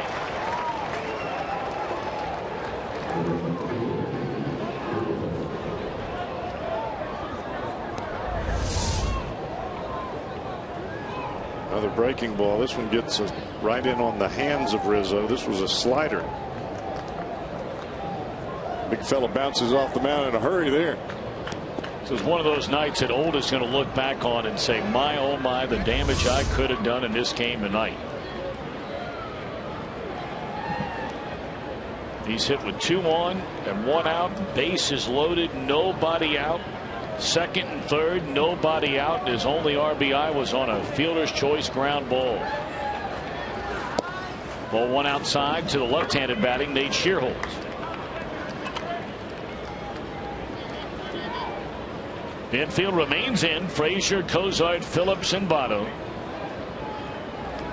And he began with a walk to Anthony Rizzo. He went to third on a double by Starlin Castro. The Cubs with a 1-run lead were in the 9th.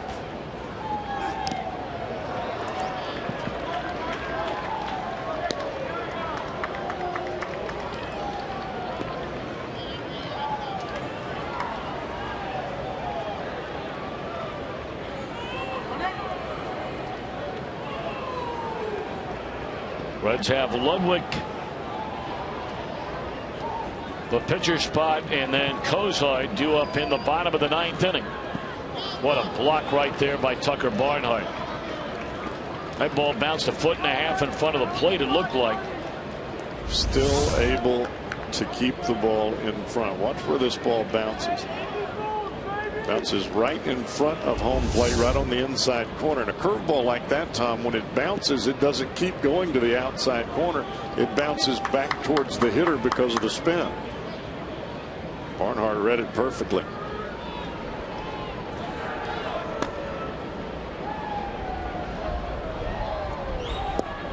Breaking ball swung on and missed, even a count at 2-2.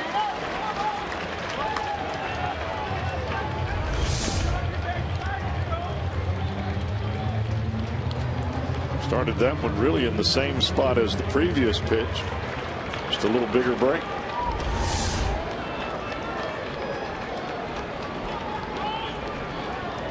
Infield in, 1 out, second and third, 2-2 pitch. And that is a foul ball.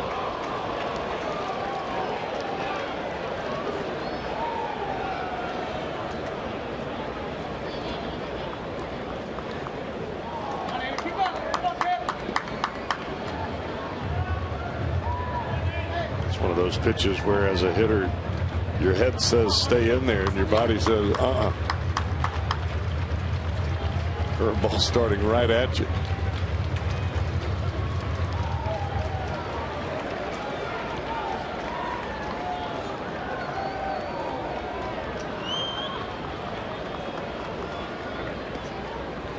Once more, the 2-2 on Shearholtz coming from Marshall. And a base hit into center field. They're going to wave in Castro behind Rizzo. Big base hit by Shearholtz. And 5-4 becomes 7-4. Hit it off the end of the bat. But enough on it to drop it into center field.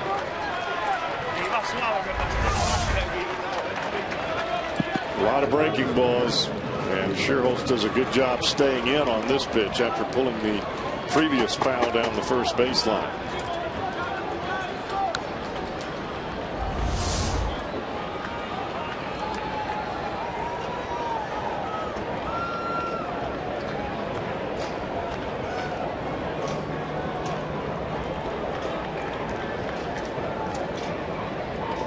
What it is about the games Edwin Jackson starts against the Reds. This is very similar to the same type of ball game that we saw in Chicago. Reds had won 31 of their last 40 games.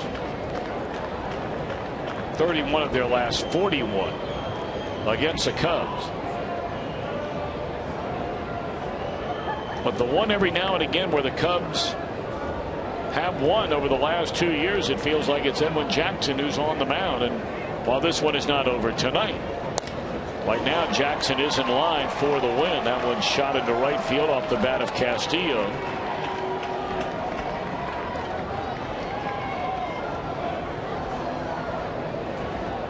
Shear holds on to second base, still only one out.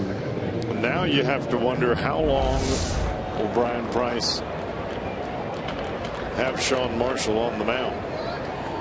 It's his 17th pitch.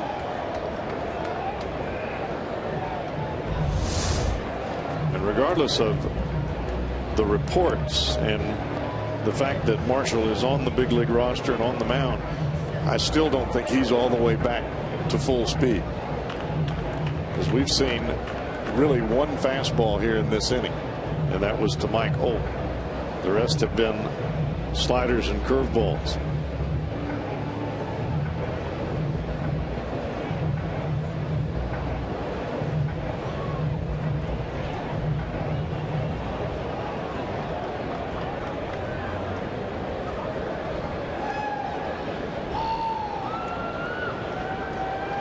Still only one away in the inning, and now it'll be Luis Valbuena. He came on the bat, you may remember, back in the 7th inning for Darwin Barney.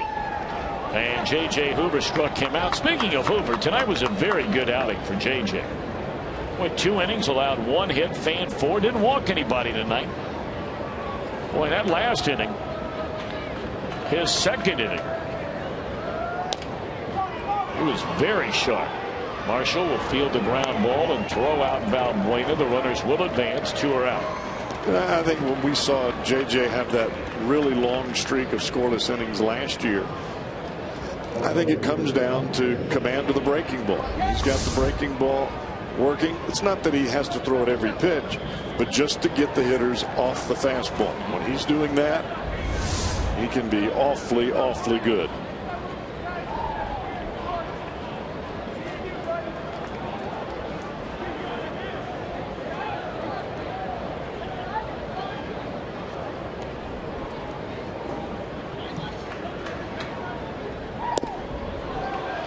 Ryan Kalish a swing and a miss.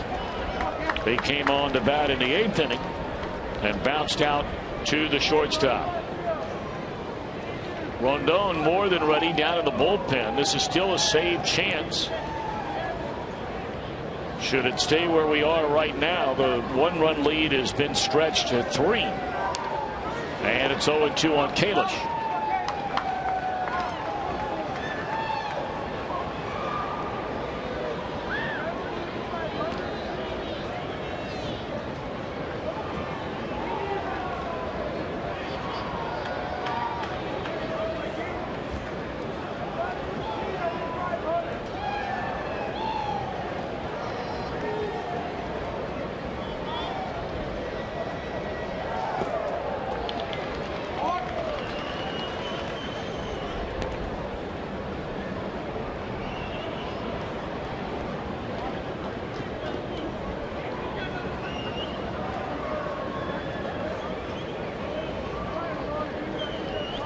Runners at 2nd and 3rd, 2 away, and it's a ball and 2 strikes to Kalish.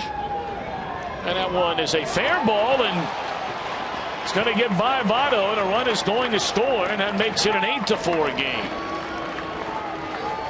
Not sure what happened there. Ball looked like it crossed over the outermost part of the first base bag. And as Votto lunged for it, it hit off the heel of his glove. I think Votto thought the ball was foul.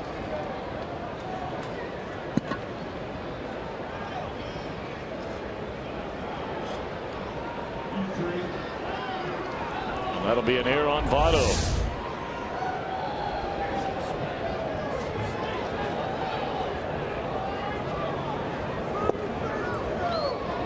Well, that did not look good.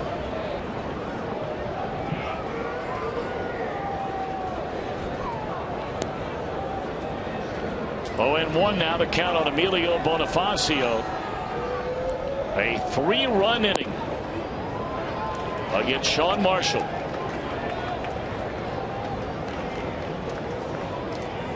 With the error, that is not a run batted in for Kalish. Bonifacio behind 0-2. So now it will not be a save chance for Rondon or anybody else that comes into this game. Ramirez technically is still in the game. His spot is due up next. They have Ryan Sweeney standing down there in the on-deck circle.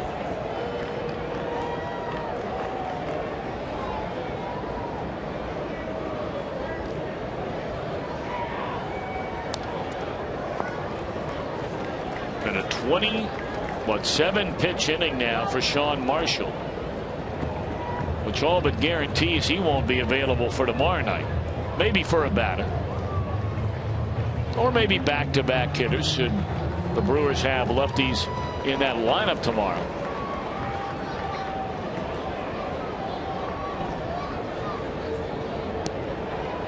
On the corners, 2 away, 3 runs home. And now 2 balls, 2 strikes on Emilio Bonifacio. Cubs are on their way home. It's a very quick road trip. They went to St. Louis, or rather Milwaukee, and then they came here. They're going home to play St. Louis over the weekend. Big rivalry. Neighbor states. That'll be at Wrigley beginning on Friday. And it's fouled out of play and remains a 2-2 count on Bonifacio.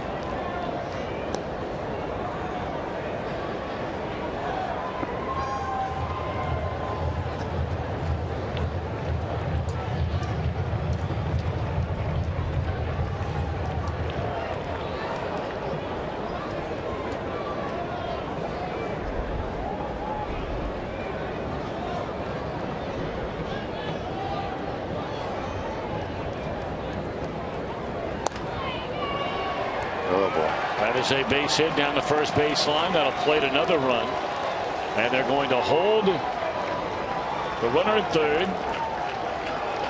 A 4-run top of the 9th inning for Chicago on that RBI double by Bonifacio, and that's going to be all for Sean Marshall as Brian Price will come out. Second trip to the mound from the Reds dugout.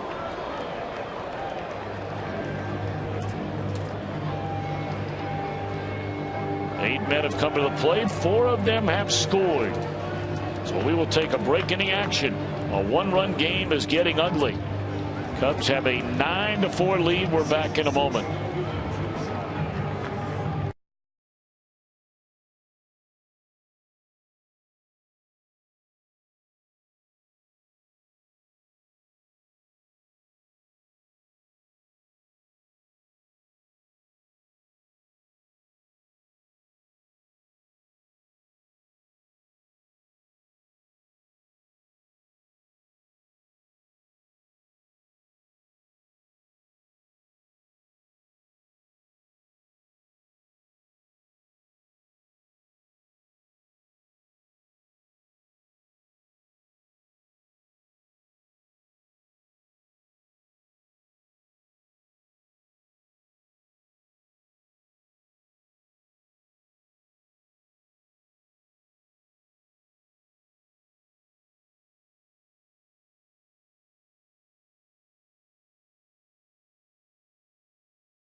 Is back. A doubleheader. The Cubs will take on Matt Holliday and the Cardinals And then reigning American League Most Valuable Player, All-World, Miguel Cabrera and the Tigers square off against the Royals. It all begins at 1 Eastern on Fox Sports 1 and streaming live on Fox Sports Go.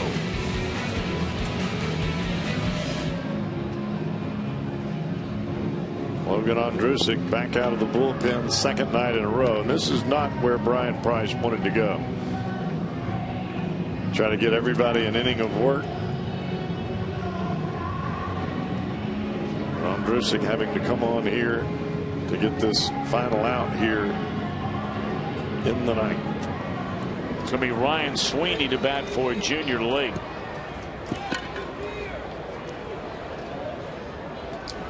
(5-4) when this inning began, and it started with a walk to Anthony Rizzo. Rizzo went to third on a double by Starlin Castro. All this against Sean Marshall. Marshall got an out on a comebacker to the mound without a run scoring, and then got ahead a couple of strikes on left-handed batting Nate Shields before he dumped one into center field, a 2-run single. A base hit later, they got an out on a bouncer back to the mound from Valbuena, but then Votto's error allowed a run to score, and Bonifacio followed that with an RBI double, plating yet another run, 4 of them here in the ninth inning.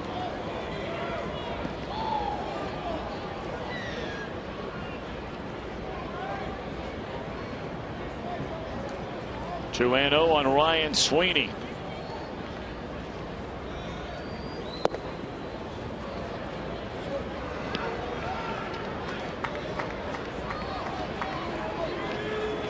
Ondrusek inning, allowed a couple of hits last night.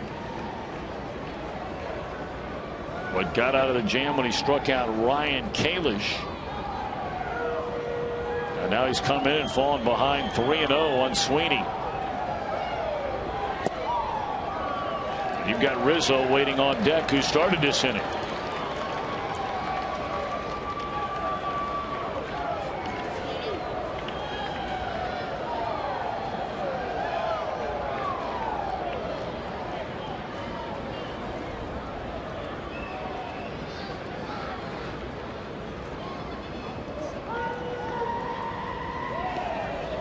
Three balls, 1 strike to Ryan Sweeney. Runners at second and third, and there's strike 2.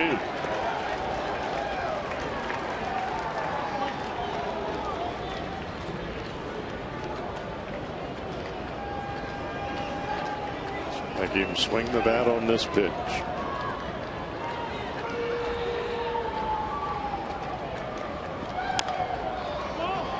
But he does and fouls it away. Told you the Cardinals beat up on Matt Garza and the Brewers earlier today, 9-3. So the Reds had a chance to gain ground on the division leading Brewers before they lock up with them in the first of 4 here tomorrow night. But right now the Reds on the short end of a 9-4 game. 3-2 pitch. By the mound, Kozar charging on the run, and out is a call at first, and Sweeney cannot believe it. Sweeney is hoping they will challenge this call, and I think that the manager, Renteria, is giving it some thought. Now he has 30 seconds until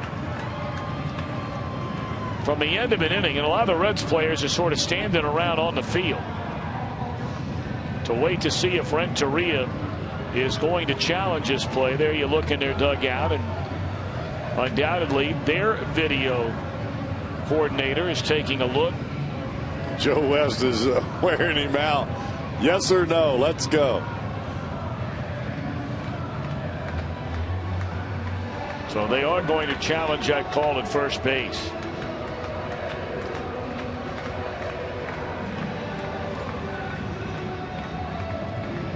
And this is a no-brainer. Why wouldn't you challenge it? I mean, you can say, well, your team's ahead by 5 runs. Well, yeah, that's true. But, I mean, if you've got a chance to get a hit, you're already in the 9th inning. What's the difference? I think they're going to bang him. You know, the ruling is the ball has to be in the back of the glove. But I've got to believe that there is not convincing evidence to suggest that call was missed. That'll be one of those ones that goes down as stands. May not go down as confirmed, but it'll go down as stands.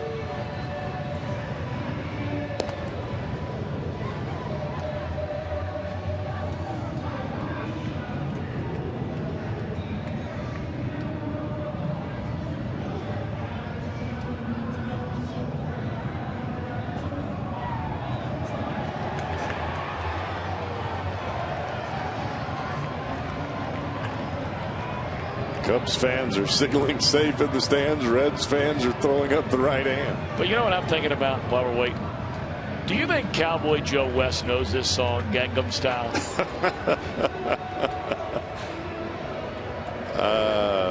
He probably does.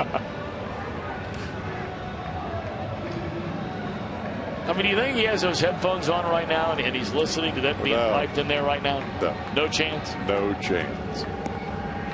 Okay. He might be listening to a little Devil Went Down to Georgia. He ain't listening to Gangnam Style, I can tell you that. Not happening. That's they say the call stands, so he's out.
So no save chance for their new pitcher, although they were going to give him a chance to try and come in and nail this thing down. They're in search of a regular closer. They have been really for quite some time since they started having struggles over the last couple of years. Carlos Marmol, of course, was up and down in that job. And finally, he was up and down and out. And out. Kevin Gregg there back for a little while, and maybe now, who knows? We'll have to see how it plays out for Rondon or Strop or anybody else down there. I think for the Cubs right now, they just want someone at the end of the ball game that will throw consistent strikes. Well, one thing this guy has done is put up goose eggs. He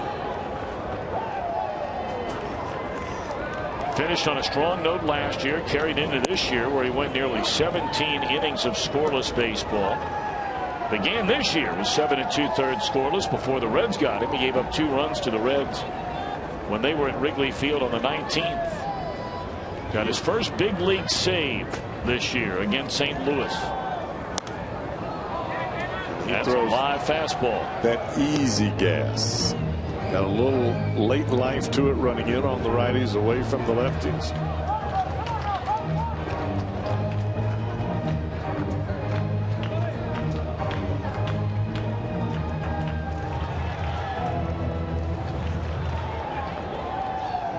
Chris Heisey stands in the on-deck circle. He would bat for the pitcher. 1-2 on Ludwig.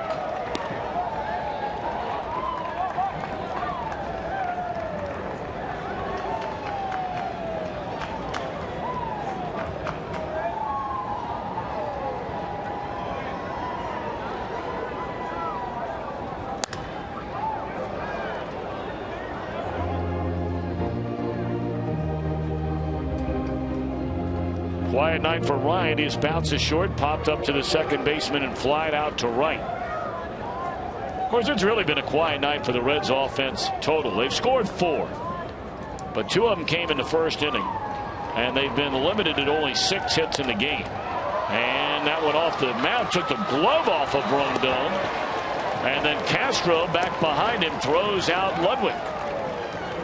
Wow, how about that? For a moment, I thought that was his hat that flew backward.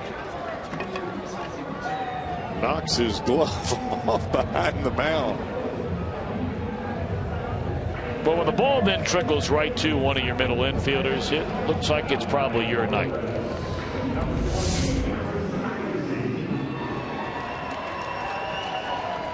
And now Heisey with 1 away in the 9th. Down a strike. Man, this guy rushes it up there now. These last 2 guys, Ramirez and now Rondon. Ramirez works a perfect inning with a couple of strikeouts.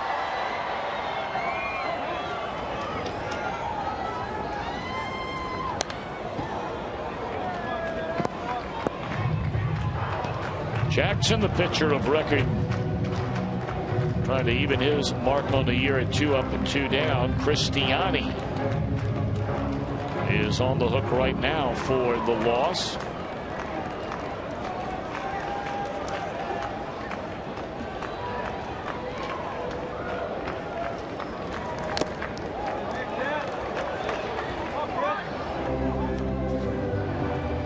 Cristiani would be his first major league decision.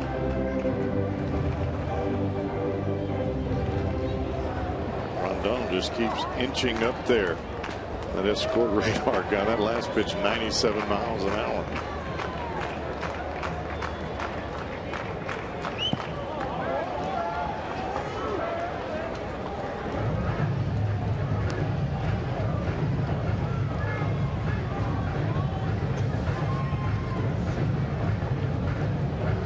Homer Bailey will get together tomorrow night with Marco Estrada. Game time 7:10. First of 4, the Reds and the Milwaukee Brewers. On swinging Heisey. And the Reds are down to their final out. Cowboys, been great having you here over on the TV side last couple of nights, big fella. I always enjoy it, partner. Good working with you. Pleasure all mine, believe me. We thank our producer Brian Hunterman, our director Roy Alfers, Matt Sigafus, Lauren White up here in the booth, Joe Luckham, Jesse Jackson, Dickie Moss, Jim Strickler, the entire gang here at Fox Sports Ohio. And we'll be right back in the saddle, good Lord willing, mañana to begin that 4-game series with Ron Renicke's first place Brewers. That one in the air down the left field line, pretty well hit. And up against the wall. So Cozart, you touched on it his last at bat, now has 4 hits in his last 6 trips to the plate. Seeing the ball better. He unloads on that pitch. 96 miles an hour running in on his hands, and he got the bat head right into the baseball. Ball only lacked another foot for a home run.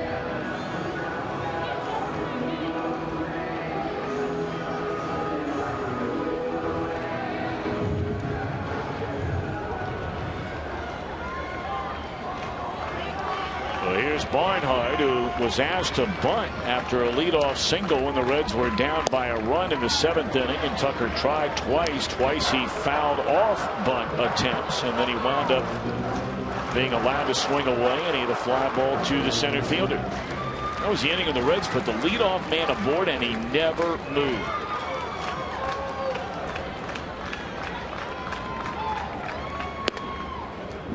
That leadoff man was Zach Cozart. Yep.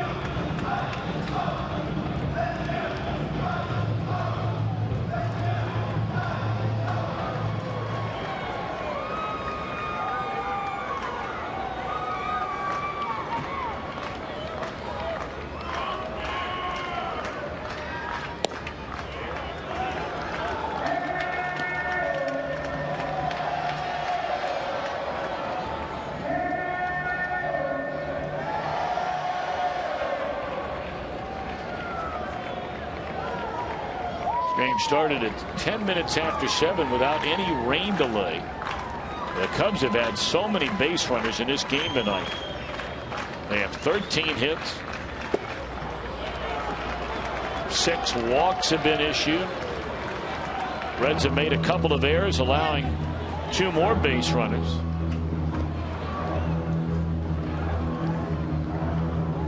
We're closing in on nearly 11 o'clock Eastern time.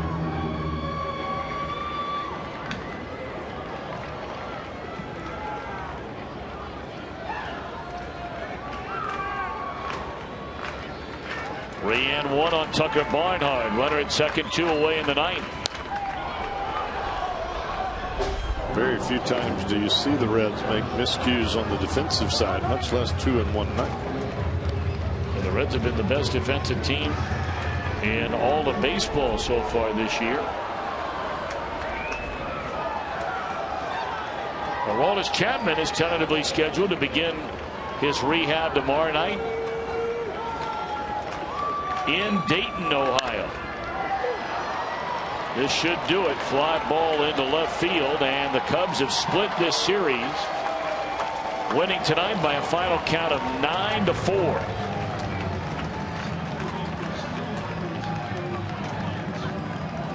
Our Miller time moment occurred right in the very first inning. We documented Tony Cingrani, really the only inning he's having any trouble at all to speak of this year. And it came back to get him again tonight. Gave up 2 runs on a 2-run home run by Anthony Rizzo in the opening frame. Jackson the winner, Cristiani the loser. No save in a 9-4 Cubs win.